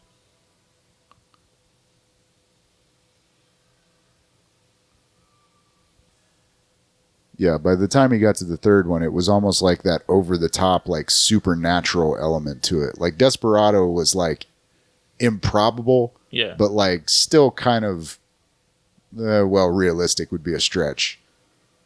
But you can kind of see how it would work. Yeah. Man, I haven't seen that movie in years. Dude, fuck, man. I need to go rewatch all the Desperado El Mariachi movies, dude. And it's crazy. Like for me, Yeah, my favorite was Desperado. Desperado. Like I like them yeah. all, yeah, but my favorite was Desperado. dude, I like That shit was what's his fucking name's awesome, little dude. cameo. His little cameo in Desperado, Quentin Tarantino. Oh yeah. Yeah, Well, dude, him That and was fucking hilarious. Cheech, man.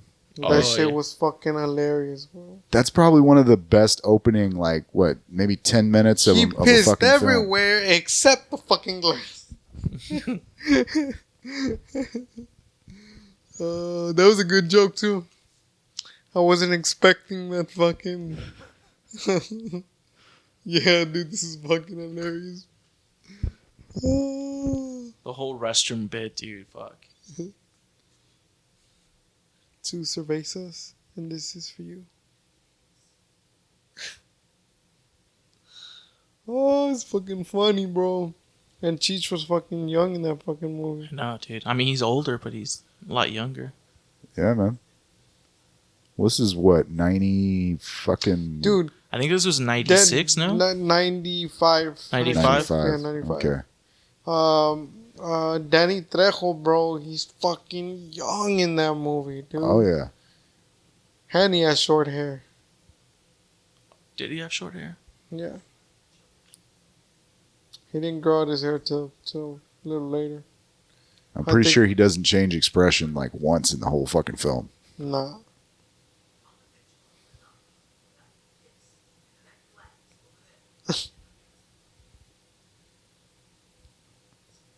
Fuck. Yeah, solid joke, man. It's just fucking. Fuck yeah, dude. And he got his attention too. And it's like it's kind of like a formula of his for like at least the Desperado movies for there to be like a scene like this. Yeah. Even with the Once Upon a Time where like he's telling him about like the dish or whatever or something like that, and then at the end it just ends in violence. And she's like, he's really paying it. He's like, you can see that expression. Like, Yeah. I know he's bullshitting me, but I'm gonna continue listening to him. He looks kind of like my drunk uncle, dude. When you're telling him a story, for real. God damn. Except the fucking glass. This is the first time I realized, man, that's the dude from the band in fucking Dusk Till Dawn. Yeah. The other guy with the The guy on the phone. yeah. Yeah. Yeah, they used a lot of the same cast for Dust to Dawn. He does it with all the movies, dude. Like even most of the people in this, I think most of the people in Once Upon a Time in Mexico were the same people from Spy Kids. Probably. Yeah. I haven't paid attention to that, to be honest. You haven't seen the Spy Kids movies? I think I saw the first one. Dude, I think Robert Rodriguez is a That's great the one with example. Jackie Chan? No. It's Antonio Banderas and who plays the mom? No. I then don't know. I don't know who haven't plays the seen it. mom, but there's the kids that have to save their spy parents. Yeah. It actually ties in with the whole like machete, like Yeah. Danny Trejo universe. is their uncle. He like builds gadgets. You be happy about it. Jesus. Forgot about that smile. Gap tooth like a motherfucker. The second.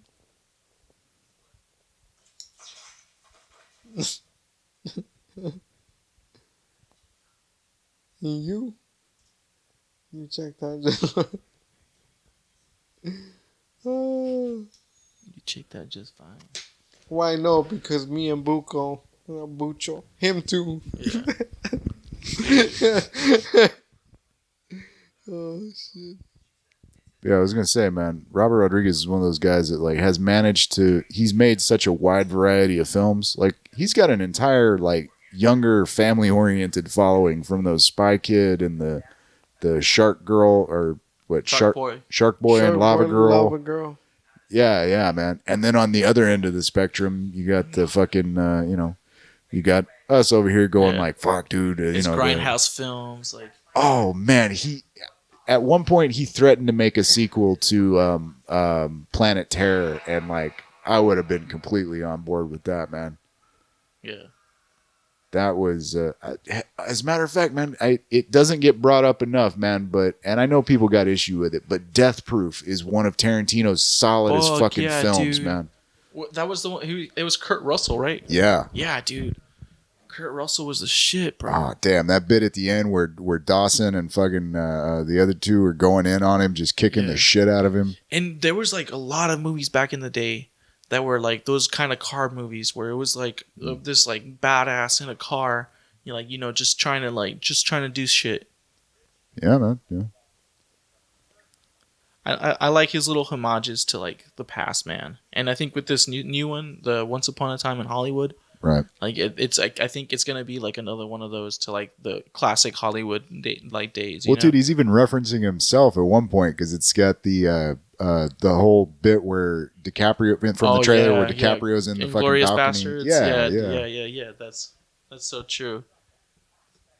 But then again, there's that whole thing which I don't know if he's even still kind of sticking to that formula. Do y'all ever think of can y'all think of a movie where y'all felt that he kind of fell off a little bit or missed a step?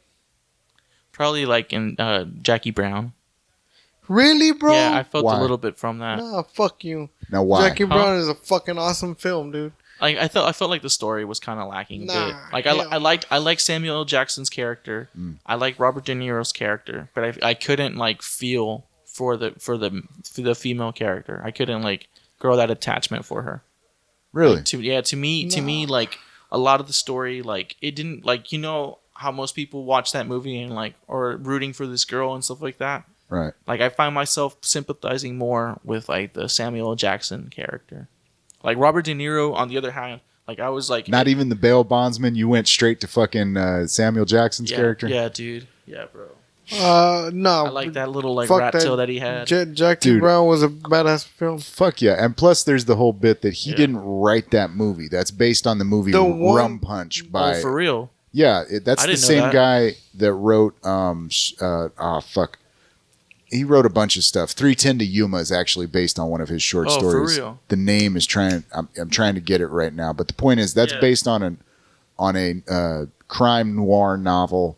Great fucking novel. They actually changed the name of the novel to Jackie Brown just because he thought that they'd done such a good job with that Tarantino had done a good job adapting it. I mean, it was a good movie. It wasn't. Granted, you should never have to say go read the book, but I think you'd appreciate it a lot more if you did. But I honestly feel that there's no way, shape, or form where he fell off a little bit. The one where he caught me, I was like, yeah, dude, no.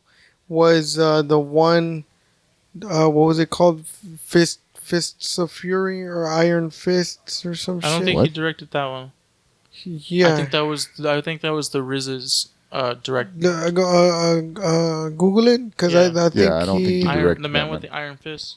Yeah, that was what it's called. Yeah, that movie was not good. No, I watched it. I sat through the whole thing. Bought a ticket to the theater. Yeah, like no, I didn't watch it at the theater. Fuck that. I was actually gonna say the only time I have ever like really questioned Tarantino, is this going in the wrong direction? We talked about this when we were talking about movies the other day. The fact that he lost his editor between Inglourious Bastards and Django, like that movie was way too frantic. Maybe it was what he was going for. But like, there's a lot of stuff that should have wound up on the cutting room floor that would have made that movie a lot sharper than it turned out to be.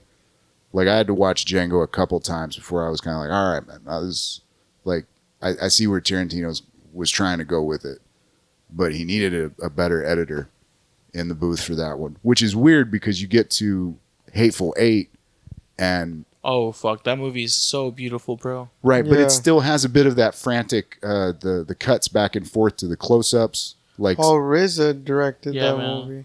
Who wrote it? RZA, So who? it's all the RZA.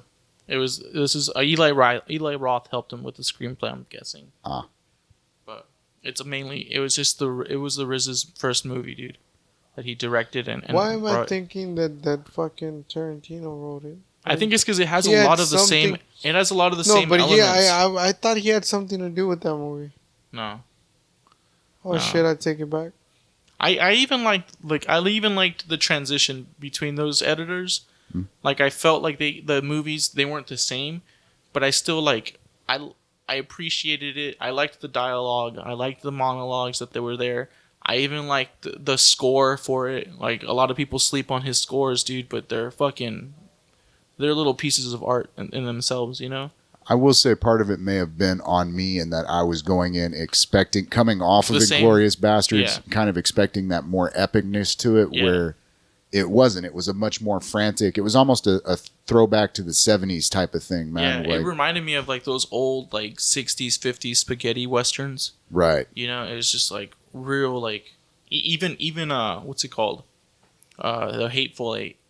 Like even that kind of hit me back with like That those one old they- westerns. It was a lot more in tone with what I was looking for because it had a lot more of those like wide, like slow shots. And Yeah. dude, that whole opening sequence in the snow is just, yeah. god damn, that was beautiful. It makes you miss like those old opening shots. Right. Like even I've been with going back Django. and watching some westerns lately, man. Yeah. I got into, if you ever get a chance, the Hey man, Butch Trinity movies. Cassidy and the Sundance Kid, homeboy. That's your western. No, that's Josie- not my western, dude. Yeah, but that one's good. My western is Josie Wills. no, fuck no. Either it's between Butch Cassidy and Sundance Kid, Young Guns, or the other one, fucking with Clint Eastwood. Unforgiven? No. Dude, there's this guy right here, man. A Fistful of Dollars. Okay. Alejandro A Fistful of Dollars. Jodorowsky. That film is so legendary, bro. The Young that Guns or which one? No. Fistful of Dollars. Fistful of Dollars? That it was used in another legendary film to create a cutscene. Back to the Future 2. Oh. No joke. Okay. Yeah. Dude, that's a nice one, man. I've never. I'm trying to remember if. That's a fucking dope ass fucking movie. It's a bro. long ass movie. Okay, too, the dude. Fistful of Dollars was the first one, right? Yeah. Yeah. The other Here, one is look up this, man. Look up Yojimbo Fistful of Dollars. Jimbo Fistful of who Dollars. the fuck is that? What is that? No, Yojimbo. Yo, Jimbo. Y-O first, Jimbo. This is actually the movie that Fistful of Dollars took a lot of the storyline for. No, from. for real? Yeah, it's a Akira Kurosawa film. No joke. Great movie. I actually, What the fuck? this one bro? and the sequel, Sanjuro, are both like fucking good fucking movies. It is a side by side comparison of Yo Jimbo and Fistful of Dollars. Yeah. Now I gotta go take a leak, so y'all check this out. Yeah. Fuck, dude. So did they do the same with the sequel? I'm pretty. No, the sequels are different. Like Yeah, those a are few all- dollars more and Sanjuro are completely different. And then The Good, the Bad, and the Ugly, also a great fucking movie. Yeah. Oh Fuck yeah, yeah. fuck yeah. You know which one I think is a And badass Young Guns, western? bro. Young Guns, bro. 1 and 2. 1 and 2, dude. But modern day western, bro. I saw this. I saw it a long time ago. But that Tommy Lee Jones movie, The Haunted, or The Wanted, or something like that. There's that one, Open Range. You ever seen Open Range? Yeah, but I don't remember it enough to tell you. Dude, that was But a I nice, did watch it. That was a nice western, bro. Like it panned out like a I don't know, man. It just Kevin Costner and Robert Duvall in that movie. But I could see. Hey man, Yeah. what was Dances with Wolves your first porno, bro? No, not really. You never rewinded Nah, and bro. fucking no. Terminator. Terminator, bro. Yeah. Oh shit. Yeah. My cousin borrowed that movie, Yeah. Terminator. Yeah. And I would always cut to that scene in Terminator. I would always get the movie from my parents' room and be like, I'm going to watch this movie. Take it to like me and my brother's room. Yeah. My brother would go to sleep and I would just fast forward it to that one scene where they're fucking. Yeah. Well, my cousin borrowed, like, we would share movies. Me, my uncle's kid, me, my, like, everybody, my uncle's family, our family. Yeah. So my cousin would borrow that movie, dude. And I didn't know that, like, my cousin was jerking off to the same scene. But just, like, looking at the guy, dude. Oh shit, for Yeah, real? dude. And, like, whenever we would get the movie back, like, after weeks, like, it was kind of worn down on that area and the tape. So I couldn't, like, jerk off to it anymore. Oh, that's funny. That's fucking crazy. Yeah, dude. Do you remember your first tit scene? My first tit scene? Yeah, I remember mine. I think it was probably that Josie Wales movie. Which one? The Legend of Josie Wales, the first one, I where never. wherever they're corralling that girl, the bad guys, and they start tearing off her clothes. Oh shit! Yeah, dude, that was like the first time. No, I had watched porn. I had watched porn when I was like six or something. I think I was like 5 or 6. Yeah. My first tit scene was La Bamba, bro. La Bamba. La Yeah. Bamba didn't have tits. Yeah, you don't remember when they're taking a shower, and the kids are trying to peep, Dude, no. and you see the side tit No. when she puts up her. That was side tit though. That wasn't whole tit. I don't remember my whole tit. Oh, you know what I do? Yeah. I was 8 years old. That strong ass fucking sexing in Kickboxer 4, where Kickboxer 4. where the guy has actually, a the first threesome. time I saw tits on camera, bro, was Enter the Dragon, bro. Enter the Dragon, bro. When she's on top of his back massaging it. Oh yeah. Now I was like, you threw me off there for a little bit. I was like, This guy, dude, the writer and director for this movie was the first guy to do the Dune. He did the first Dune movie that never got made. He just was a Oh, he wanted to go way weird with it. Yeah, well, he made this Western called El Topo. And it's fucking crazy, dude. If you ever have the chance to watch it, watch it the fuck? late at night, though. He did some movie, Mountain of I forgot which one it's Holy called. Mountain. Holy Mountain, something like that, dude. Yeah, that one has been mentioned to me probably several dozen times at this point, and I've just never taken the time to sit down and watch it. Damn. What was the name of the sequel to Fistful of Dollars? Like, it keeps A Few slipping me. Dollars More. A Few Dollars More. Yeah. But he does weird ass movies, dude. Fuck. Now I And want from to. back in the day. Now I want to watch Young Guns, bro. Here, I got a scene for you, man. Pull up My Name is Trinity, or they call me Trinity bar.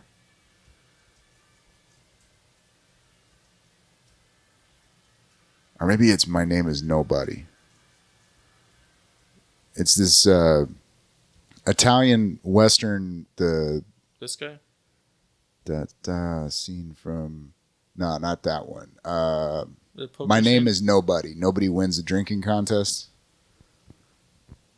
It's one of these that, like, it's funny, but it's also... and I take it back. This one was actually shot in the U.S., but he had done these series of movies called My Name is Trinity, and it's slapstick comedy, but with, like, that, like, Italian Western, spaghetti Western fucking vibe to it. Fun little flicks, man. I mean, not the best movies in the world, but, like... Oh, they're a fun watch, dude.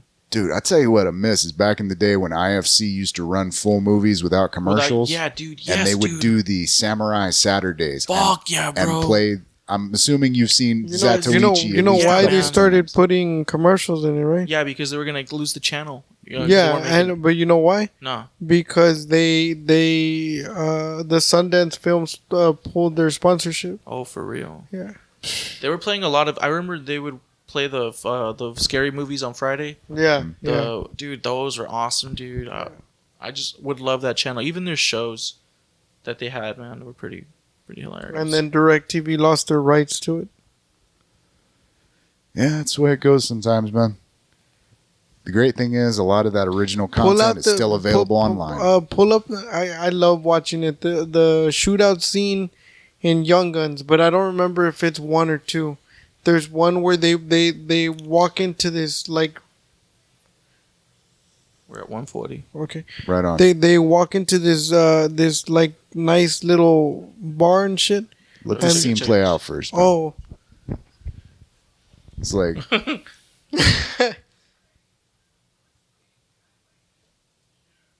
like the whole idea is he's basically hustling him on this shit. Nobody drinking game. Yeah. This dude straight up pours him a full mug of whiskey. I'm sorry, 2 full mugs of whiskey. So it's a big mug, medium mug, and then a shot glass. And he's got to drink the glass and then toss it over his shoulder and shoot it before it hits the floor. wait, what? He needs to what? He's got to down the whole glass and then throw it over his shoulder and shoot it before it hits the floor. And he's got to go from largest glass to smallest glass.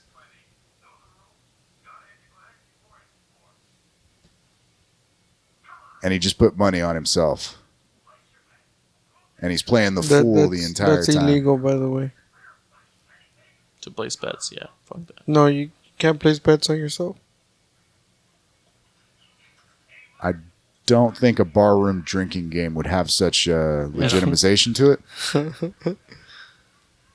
I'm just saying that because Like if you walk into a bar room and there's a dice game going in the corner, I'm pretty sure that's a cash only The movie's game. called My Name Is Nobody. My Name Is Nobody. Yeah, it's got what's the shit? The actor's name, Ford, I think maybe. Harrison. No, that's not right. Fonda. There you go. Henry Fonda. Henry Fonda.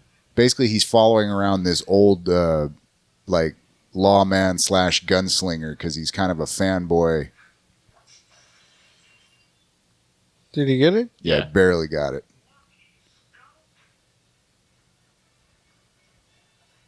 I Right. thought he had to drink both of them. No, No, he's got to do them one at a time. That's the thing. He's got to go from the large glass all the way down to the small glass. So Oh. by the time he gets to the small guys, theoretically, he'd be too Right, fucked up right. to hit it. And it's all whiskey, huh? Yeah. Fuck, it's not even a beer, bro. That's how you know you got big ass huevos. Or never mind. Yeah, pretty much the whole, the several movies that this guy I did that once with a small bottle of Jack, bro. Yeah, fuck that. Never again. But then I was 17. We've all got regrets in life. Sometimes you just want to see what the bottom of the bottle looks like with no liquid in between. Yeah, I could have just waited 5 hours. Instead of doing it in 15 minutes. Where's the fun in that?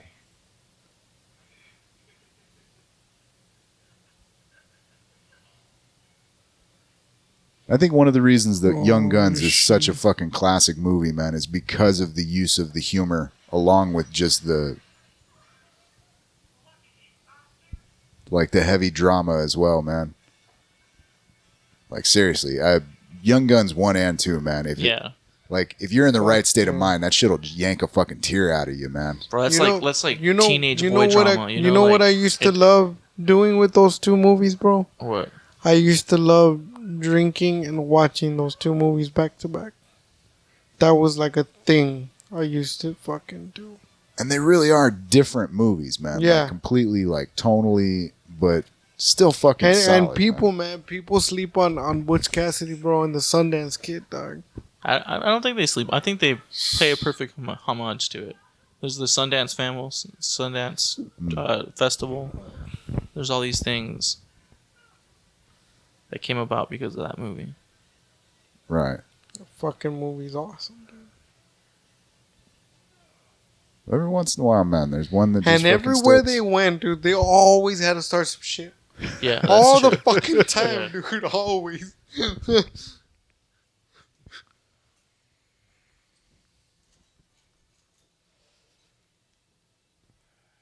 And he bet $20 on himself, I believe. Yeah.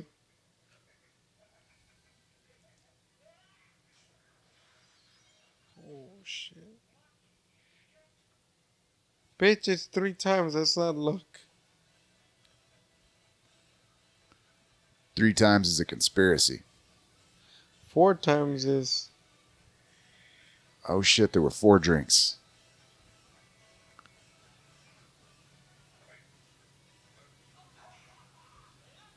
It's kind of cheating. You spilled a little bit. Yeah.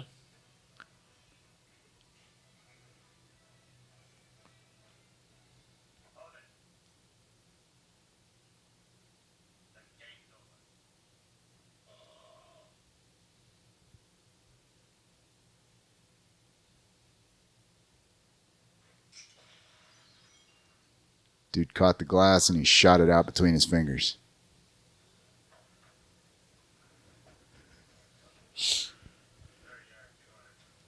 This is probably about as close as like the y'all have seen Drunken Master, right? Jackie Yeah. Chan. Yeah. Dude, that original one is fucking badass. Oh, Yeah, yeah, I didn't like the... Oh, the Legend of Drunken Master. Yeah, I didn't like that one. Yeah, yeah. That one seemed almost like too like comedic. Yeah. The other one that I wasn't fond of, man, was the Crouching Tiger one. You didn't like the Crouching Tiger movie? Nah, man, it was kind of... Too Asian. There's too many screens. I mean, screens. There's too many strings, literally. It's just... I don't know. I liked it. like the whole time I was watching it, I was like... I vibed it. I didn't think it was the that's- kind of movie. Like when I went to go see it with my parents, I didn't think it was gonna be that kind of movie.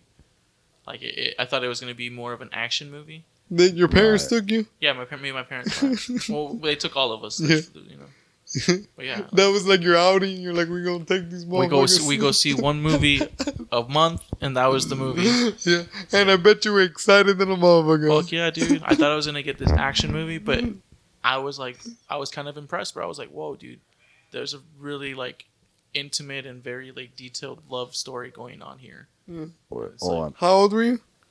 I think it was like 9, 10. That sounds about right. Yeah. Y'all might dig this, man. I completely forgot about this scene. The dude he shot the glass out of. He's like challenging the motherfucker, and like this is literally slapstick right here. Just eyeballing him down, like draw. Pulls the other guy's gun and just slaps him, and repeats and repeats. This turns into a Three Stooges bit. Hey, Mo! Yeah, you got this 45 in your face. Eh? Yuck, yuck, yuck. God damn. This is way back in the day when they were using like those fake ass fucking pistols, man. I don't even think that's a 22. That was a little hole, dude, on the barrel. Did you see that? Yeah. They're probably just starter pistols. Oh, shit. He slapped her. She's been slapping the shit out of him for a couple seconds, dude. Not a lot of credence given to the open hand slap, but you can fuck a guy up that way. Fuck yeah, dude. Yeah, dude. If you just palm him, There's some slaps that are just like fucking punches, bro. It's an open hand punch. Right. Also, you get somebody that's got like those gorilla palms, man. Oh, fuck. yeah. Just lay it right across the whole side of your head.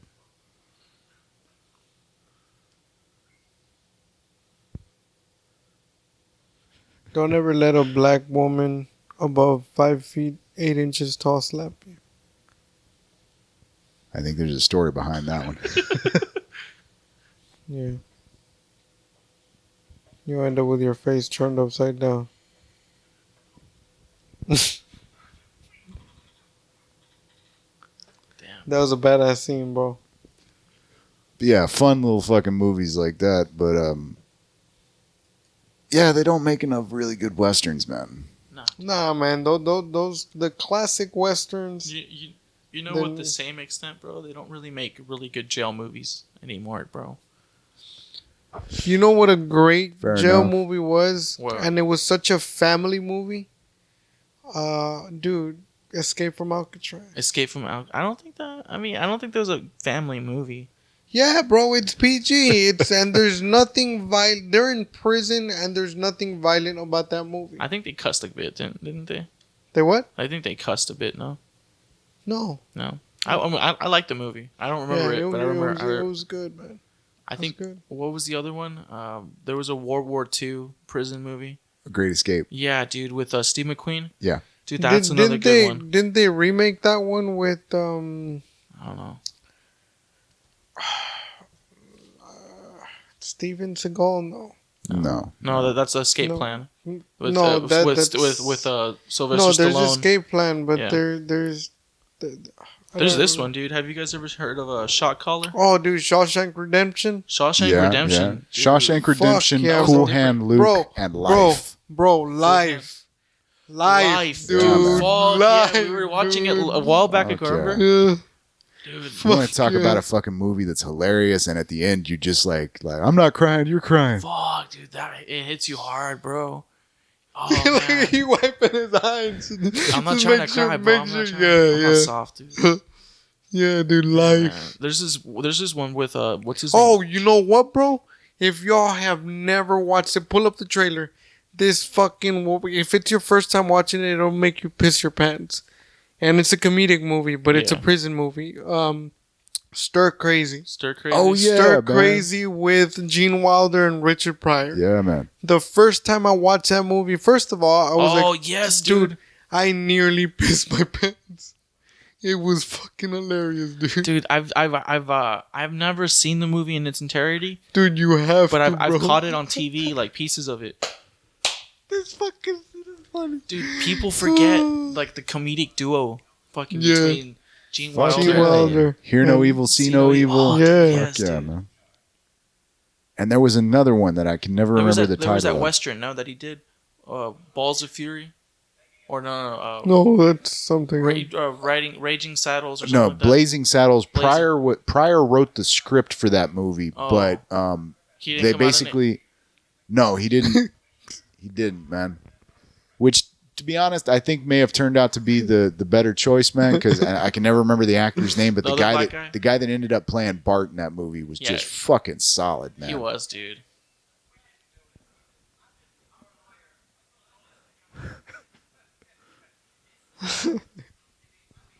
Dude, that's fucking Yeah, hilarious. dude. Dude, Gene Wilder was great, man. Oh, dude. I think this was before Life, right? Yeah. Yeah. Oh yeah, yeah. This was Way before. 81, maybe. Yeah, 80, I think. 80. Dude, that, I mean, not a lot. Did you ever see that Let's Go to Prison movie? Yes. Yeah, I'm really disappointed with that movie, bro. Like, I don't think it was as funny as I think they could have made it. And Yeah, but you can tell watching the movie they were working on a budget for that one. oh, for sure. What's that dude? Dax Shepard. Yeah, Yeah, man. he's a funny guy. I like his movies. Yeah, yeah. Wait, what subject did we bring up? Did you just say great prison movies? Yeah, there's this one, dude. Or comedic great prison movies? No, like just prison movies in general. Oh, dude, there's American Me. there's American, I mean, Blood In, Blood Out. those were like old movies, bro. Isn't that what we were talking about? Yeah, This one's been recommended to me. I have dude, not this seen one's it yet. good, bro. What movie is If it? you're looking for a Brawl movie, in Cell Block 99. it's very like Quentin Tarantino esque. Vince Vaughn, bro. I already lost interest. No. Vince Vaughn is completely different in this movie, bro. Who's Dude. that? Vince Vaughn. Oh, that's him. You Shit. want to talk about a turn of character, man? Vincent D'Onofrio in this reminds me of Kingpin from the Daredevil series, dude. man. Like just the way D'Onofrio played that fucking character was fucking solid. If Marvel doesn't pick up the rights back up and do a fourth season on their own platform, they'd be goddamn foolish. Is that guy still alive? Vincent D'Onofrio? Yeah. Yeah, he's just bloated. He's got some problem okay. with medication that he takes, and it blew him up. Yeah. God What? damn, man. Perfect timing to pull off the Kingpin, man. Yeah, dude. And the soundtrack for this movie too, like the whole thing reminds me of a Tarantino movie. Don Johnson's a badass in this movie. He plays like the warden to like this cell block 99 prison. I'm trying to remember have y'all ever watched Bronson? Yes, dude. Yeah, fuck Oh. yeah. Like, I've watched probably 100 clips from that movie, but I've never sat down and watched the whole Dude, You whole know thing, what man. other movie people slept on and it was really good, but What? you need to pay attention to it? The Iceman, bro. Iceman? I don't think I've seen Did it. you ever see that movie? Oh, the other two, bro, that are... Well, no, the other one. Oh, I just like to... I've heard of this guy. It's his story. It's his biopic, Yeah. basically. Yeah. Yeah. Okay. It's about him running like whenever he was He was a yeah. hitman for the mob. Yeah, whenever he was running with the mob. Yeah. What's his name? Played him. That guy that comes out in he's the bad guy from Kangaroo Jack. So I don't remember. I can't remember anything else that he's in right now, but that's the one thing I could. Dude, Undisputed Yeah. Oh yeah. with Wesley Snipes. That's a good movie too, bro. Vin. I can't pronounce his last name. Ving Rhames. Ving Rhames. Ving Rhames. Yeah. Yeah. Dude, that was a fucking awesome movie, dude. I think there's a new one out right now. I forgot. Well, not out. It already came out. Shot Caller. I think I've heard of that one. I think. Dude, this one is fucking good. It's But have you seen it? The Shot Caller one? Yeah, I saw it, dude. It's this guy, not a criminal at all. He's actually like an executive at some firm, and he's out like this with his friends, and he's drunk, so he crashes. Like he accidentally gets someone run into him, right? And he ends up killing his friend. So he gets charged with like manslaughter. So he has to go to prison. So in doing so, he goes to prison, and he starts like trying to defend himself in prison. So it shows you his like. And he becomes a badass. He becomes a shot caller. He becomes the head of the Aryan Brotherhood for the whole state of California, bro. You know, damn. Yeah. I tried to follow Oz, the show, all the way through. Yeah. And at some point, it kind of lost me, man. They just had way too many characters. Not only that, but it just started getting really silly. Oh, I've seen this movie, dude. It's pretty good, dude. Yeah, I remember that prison scene. Yeah, man. Pretty fucking good, bro. Bro, you forgot about American History X? American History X, I don't think consider it a prison movie. Why not? Necessarily, because there was a lot of stuff. It was just mainly like I think, like neo-Nazi movie. Because there was a lot of stuff going on between like from the brothers' perspective. So you mean just solely, basically based on a prison, like Escape Plan? Like Escape Plan, like what's it called? Escape from Alcatraz. Yeah. Like it showed you a lot of the politics within prison. Shawshank Redemption. Yeah, Shawshank. It's a fucking badass movie, bro. Yeah, that one's a different kind of prison movie. I'm gonna throw this one's out of left field a little bit, but y'all ever see the movie No Return with? Sounds familiar. Oh fuck, what's his name? With Eminem? No, it was Goodfellas. I'm just saying because that's what came up. Oh, fucking Eminem. No, it was this weird like sci-fi movie where they basically put prisoners on an island and like they couldn't get off the fucking island, and they've developed this whole like weird Mad Max with what's it? Oh, you said No Return. Never mind. No, I was confused. Was it what year was this made? Ah, fuck. What's the guy that played the main character in Goodfellas? Main character. Ray Liotta. Ray Liotta. Oh, okay. Ray Liotta prison movie. Put that in. See what it comes up. I thought it was No Return, but it might be something else. That guy was No Escape. No Escape. Okay. Oh, the whole movie's on YouTube. Shit. Hit that shit up. But yeah, that was a weird fucking. Where he's yeah, dude. They're on the island with the weird cannibal savages. Yeah, man, I remember this shit, dude. It was on one of the Spanish only channels in TV, and they dubbed it, bro. Oh, bro, they show there's some really good movies on the Spanish channels, dude. Yeah. Every Sunday, you bet, dude, they're gonna show Scarface. Dude, one of my favorite like things like on the weekends as a kid was like I'd switch it over to like Channel 2 or something like that, and they'd be playing some movie and it'd be like, this motherfucking piece of shit right here. And it's like, Dios mío. Dios mío. Yeah, dude, the dubs for that shit were ridiculous. What's your favorite prison movie? No. What's your favorite? Well, yeah, prison movie. Yeah. Fuck, dude. That's hard. It's a hard fucking question. But yeah, dude, I don't think I have one, cause I have to go. I have to go. I would say, dude, just because of the movie the extremes that it went to, dude. That what's it called? Midnight Express. Oh yeah. That one's really good, bro. It just shows you, it breaks you down, but then at the end, it's like a build up. Yeah. Like it builds you up really like well. I could see that. I can see that. Yeah, man. It's just. But what's your favorite biopic movie? Oh, biopic movie. Fuck, dude. But an actual biopic movie. Yeah. like Straight Outta Compton, like. You know what, dude? What's it called? With what's his name? Orange. Like he has red hair, bald. Oh, Paul Giamatti. What's his name? He did a biopic. Damien Lewis. No. Talking about the Adams one. Nah.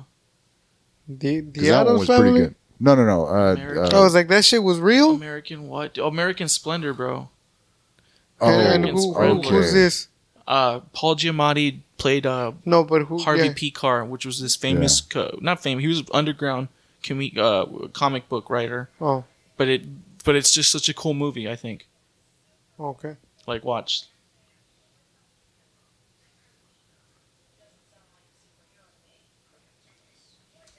He like this kid's trick or treating, and they're asking him, "Oh, like they're all these comic book characters. Yeah. Oh, you're Batman. Oh, you're Spider Man. Who are you supposed to be? I'm Harvey P. Carr." And it's like it's just a funny. You know my favorite biopic of all time, bro. What is it, dude? Halloween, bro. Halloween? Are you dude? You think that's Mike Myers' real biopic? First of all, it's Michael Myers, bitch.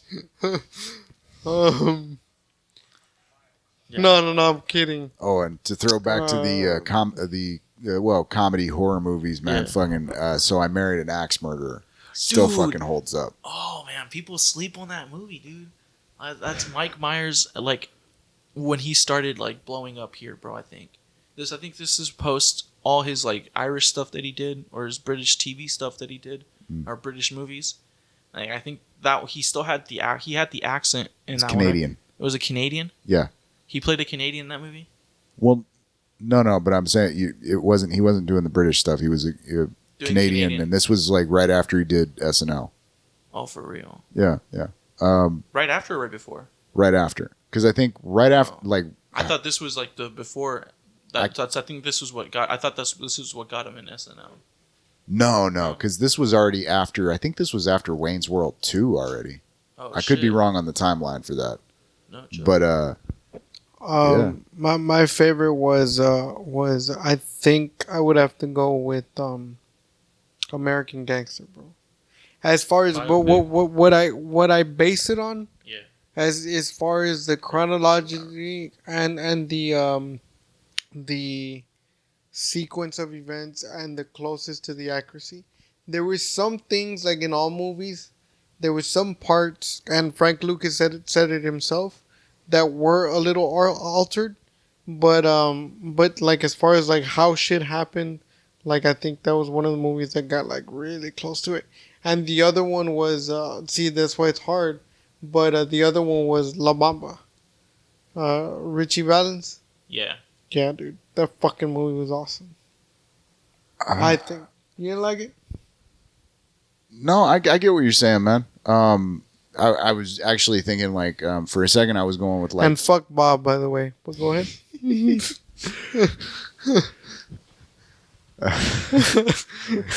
you know, once you get done with the movie, it's pretty like, yeah, fuck Bob, man, fuck Bob. But I was going like trying to think like, okay, do I want to go for like the most accurate, or do I want to go because Just your favorite is basically what I was aiming for. I think the biopic I have watched probably the most often and like has had the strongest effect on me was probably Blow. Like I Bro. that's a dope Fuck. one. I got to dude. watch that in one of those double wide theaters, you know, the ones that got like the two, and I Yeah. was the only one in there. So I'm dead center in the middle of this huge theater, big screen. And when it got to the end where he's having the whole like imaginary conversation with his daughter, man, dude, I wasn't crying, but I was just leaking, dude. Like, Yeah. Fuck, dude. Yeah, Yeah. man. that shit. Yeah, man. That's a good movie, bro. Fuck yeah, it is, dude. And Depp acting his fucking ass off. Yeah, And, dude. that Yeah. part at the end, man, where they fucking like the guy like puts his pocket knife away and they all kind of step back from the table and he goes, and you just see that look of realization on his face. The lights go fucking like dim. The cops kick in the door. Yeah. Shit, man. He kind of just already suspected. Yeah, dude. There's a lot of those drug movies, bro. Like those crime boss movies, man. Or even like what's it called, Mr. Nice Guy? You guys ever seen that one? With Jackie Chan. No, Mr. Nice Guy. It's a movie about the first ever British drug lord in like England and the UK. He used to smuggle like drugs through bands. He was friends with bands, Yeah, and he would smuggle it through their like speaker cabinets. I've heard something about So that. like he's like out now. I believe he's like a motivational speaker or something now. Right on. But yeah, dude. See if you can find a trailer for Number One Gangster, or Gangster Number One. I can't remember which one, but it's with Malcolm McDowell, the dude from fucking Clockwork Orange. Yeah. And When he was older. yeah, this one was probably late 90s, I think. Gangster number one. Yeah. Oh, 2000. Shit, man. So, well, late 90s, technically, I guess. But, dude, this was like great fucking movie, but it's one of those, another one of those gangster And films where. this is a biopic too. Yeah. No, this isn't. Well, It's it's not a biopic? loosely based on stories, man. I mean, Was that is that Alan Arkman or Alan Ackman or what was his name? The one that Harry No. Potter? No, I don't think that's him. I cannot remember the name of that actor Gwyneth for the Paltrow? life of me. Yeah, man, dude, there's some great actors in this fucking movie, man. Gangster number one, dude. Fuck, bro. But it's frantic as fuck, violent as hell. Hell, if you want to talk about biopic, there's that one that What's that one with Samuel L. Jackson that he did in Europe where he had the kilt? 51st State. It's also not altered states. What the fuck was the name of it? But that was Man, Coach Carter funny- was a good one too. I was gonna say, funny enough, that was back in the peer-to-peer downloading days. Yeah. I was trying to download a completely different movie and got the wrong file. Turned out to be that movie. For a fucking good movie, dude. It is so dumb, man. But that part at the Yeah. end, the fucking the blonde drug dealer, Yeah. the guy that's just out of his fucking head, has the Bro. like the giant spiritual dude. Like, Yeah. I liked how 90s it was, bro. It just like Oh, fuck everything yeah. about it, dude, was just and fucking what's good, his dude. name from the Train Spotting and was it yeah, it was Ewan McGregor? It wasn't Ewan McGregor. no, Ewan McGregor wasn't in there. It was the other guy, the guy that played Bigsby in Train Spotting was in that one. He was his connection. Oh, yes, dude. Bigsby. Dude, that's another good movie that they made a sequel to. Haven't seen the sequel. Yeah, I me heard neither. it was not satisfying. No? Fuck 'em, bro. I know people that won't watch Train Spotting, man. Like that movie just hits a little bit too close to home, man. Oh, dude. Like, first of all, the detox, with the fucking dead baby crawling Yeah. on the ceiling. That shit's hard, bro. Yeah, but then at the end, man, like it's a good ending, but it's not a happy ending, Yeah. man. It's like, my friends are scumbags, and I'm gonna have to run far away from them. Yeah, dude. Have you guys ever seen this one right here? There will be blood. I've not seen the entire film. I do like Daniel Day-Lewis, man. Like Gangs of New York is Fuck yeah, that dude. that movie holds up, man. I was gonna say though, with who's the guy who played Bane in the guy that came out in Tom- Bronson, Tom yeah. Hardy, Tom Hardy? Yeah. He Yeah. did a gangster flick a few years back about these. where he had a twin. yeah, that and one's that's- good, dude. That's based on real shit. Like, Yeah, dude. They were actual real twins that were like yeah, running crime and in, one of in them, England. yeah, and one of them was a queer schizophrenic. Yeah, who dude. was, dude, pull up that scene where he's talking to the Italian guys, and he's telling him about like, I forgot had what that movie this- card. What's that movie called? fuck, Legend. Legend Yeah, I think it's Legend. might be, man. But he's talking to this New York Italian mob dude, and they're Yeah. trying to move shit into England. And like they're like, you boys are all right. And he's like, come to the States. We'll, we get you some pretty girls. He's like, I like boys. And he's like, excuse me, what'd you say? And he starts going into this whole thing, and like the guy's kind of staring at him for a second. He's like, I like you. You got balls. Also, man, The Wolf of Wall Street. That one was a good one, man. Right I on. liked it a lot. I Yeah. liked it. I mean, they clearly, again, like, the whole thing with Frank Lucas and all that, they blew up a lot of the elements of the story for the narrative purposes, but that pretty close to what actually fucking happened, man. Dude, you want to talk about a hard scene to watch, man, where he's trying to get into the car and drive? Like, yeah. Fuck yeah, dude. Yeah. I think we've all not been in that situation, but had a situation close to that, where you're like gauging yourself and like, dude, I was not good to drive. I'm amazed how I got home. Yeah. Oh yeah, man. I didn't make it home. You didn't make it home. No. Thank God. No, look, man. Either see if you can find the one where he's talking to the Sicilians or the bar fight, because both of those are just fucking solid scenes, man. Like there is something, and it's got to do, I think, a little bit with the gun culture in Britain, man. But their gangster films just have like a different fucking tone to them. Yeah, dude. This bit right here is fucking great. What was that one? They're trying to jump him in a bar right here, Freddy. Like that one with Brad Pitt, bro, that he did in. It was a European movie. Snatch? Yeah, bro. That one. Fuck bro. yeah, man. Bunch of great actors in that movie. He's basically telling these dudes, it's like, you came here to beat me with a lead fucking pipe? I came for a proper fucking shootout.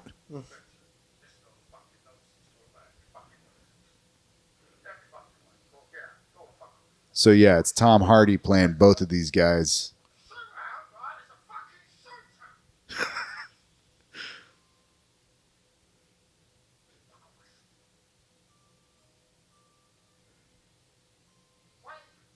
So irritated they didn't give him the satisfaction.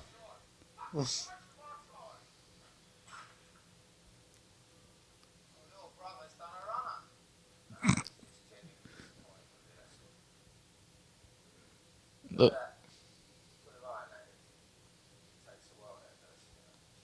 Again, one of those movies that takes a lot of narrative license, but you know what I mean? You're trying to tell the story. Like apparently these guys, both of these brothers were incredibly vicious pieces of shit. Yeah. Yeah.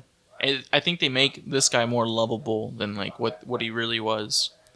Yeah. Well, they were trying to draw that comparison. It's like, okay, both of these guys are savage monsters, but this one just slightly less so. Yeah. Heart of Gold. No. He tried to both. I think they both tried to kill each other. Yeah. At one point. Various times. Like not only in the movie, but in real life. Like they both put out hits on each other.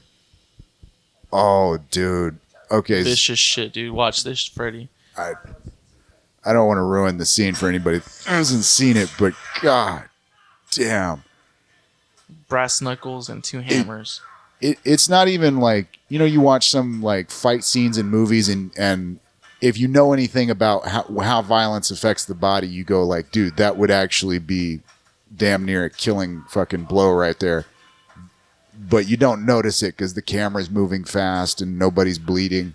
But no, man, this has these shots. You forget how strong your teeth have to be to pull someone's flesh off.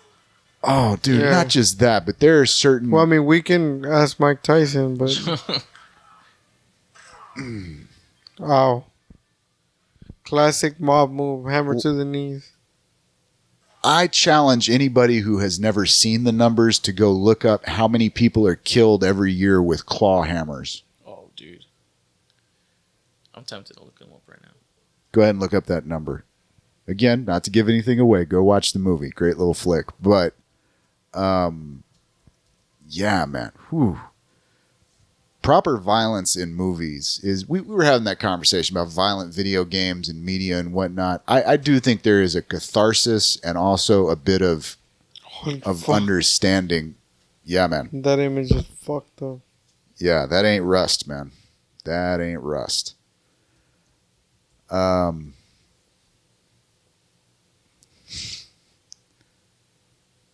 These are all the angles you could hit someone with. Yeah. Right here it shows you every death according to the 2016 poll. Blunt objects, clubs, and hammers. Where is that? Right under knives and cutting instruments. The majority of them. I mean, firearms alone altogether make up a big chunk. But out of all the melee weapons... Fair enough, but like, how many people... 2,000. Yeah. They're like around 2,000. There's also the whole thing about like some of these numbers, when you're looking at the federal numbers, they don't filter out for circumstance. Yeah. So like either accidental discharge or I mean, that's the one argument you can make every time about guns. Is they're the only tool that will kill you if you know. Use it right.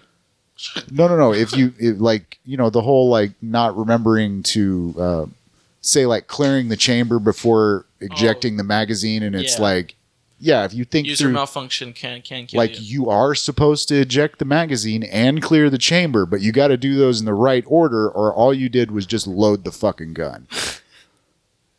I mean, as irritated as I get sometimes with some of the safety, that's something that I hate in movies, and it really gets to me when they have a 9mm pistol, and you see them literally shoot 24 and 25 rounds without changing the mag. Yeah, it's like, no, motherfucker, you got 16 and 1 in the chamber if you're lucky. All right, we're getting close to 2 hours and 20 minutes. Oh. Jesus, Leo, you got to give us better warning. I'm sorry. Cool. I mentioned 2 hours. I'm not sure. I just put my hands up for 2. Oh. My bad. Well, I didn't see that. My bad. I thought you were just signaling everything was cool and copacetic, cool. man. It's all groovy, brother. I should do the Russian 2 next time. Or no, that looks... No, you got to give us the Nixon, man. I am just a video producer. All right. Freddy, you want to give your socials? Yeah, man. You can find me across the board on social media at Freddy G on Facebook, Instagram, and Twitter. You can find me at hatfieldstandup@gmail.com, as well as on Facebook and Twitter. You can find the audio version of this podcast at shoutengine.com/bouncingbrains, as well as on the Stitcher and Google Music Play app. You can listen to new episodes premiering every Monday, Wednesday, and Friday at 7 p.m. to 9 p.m. on rgvtitanradio.com. You can find the video at YouTube under Bouncing Brains. Go on there, give us a like, subscribe, please. We're trying to get that custom URL. We are at 51. I know we got a couple subscribers over the weekend. Thank y'all for doing that. If you want to reach out and get in touch with us, you can go to bouncingbrainspodcast@gmail.com, as well as Bouncing Brains Podcast on Facebook, Bouncing Brains on Twitter and Instagram. I believe that is all, folks. It's been beautiful. Thank you for coming. Keep it tight.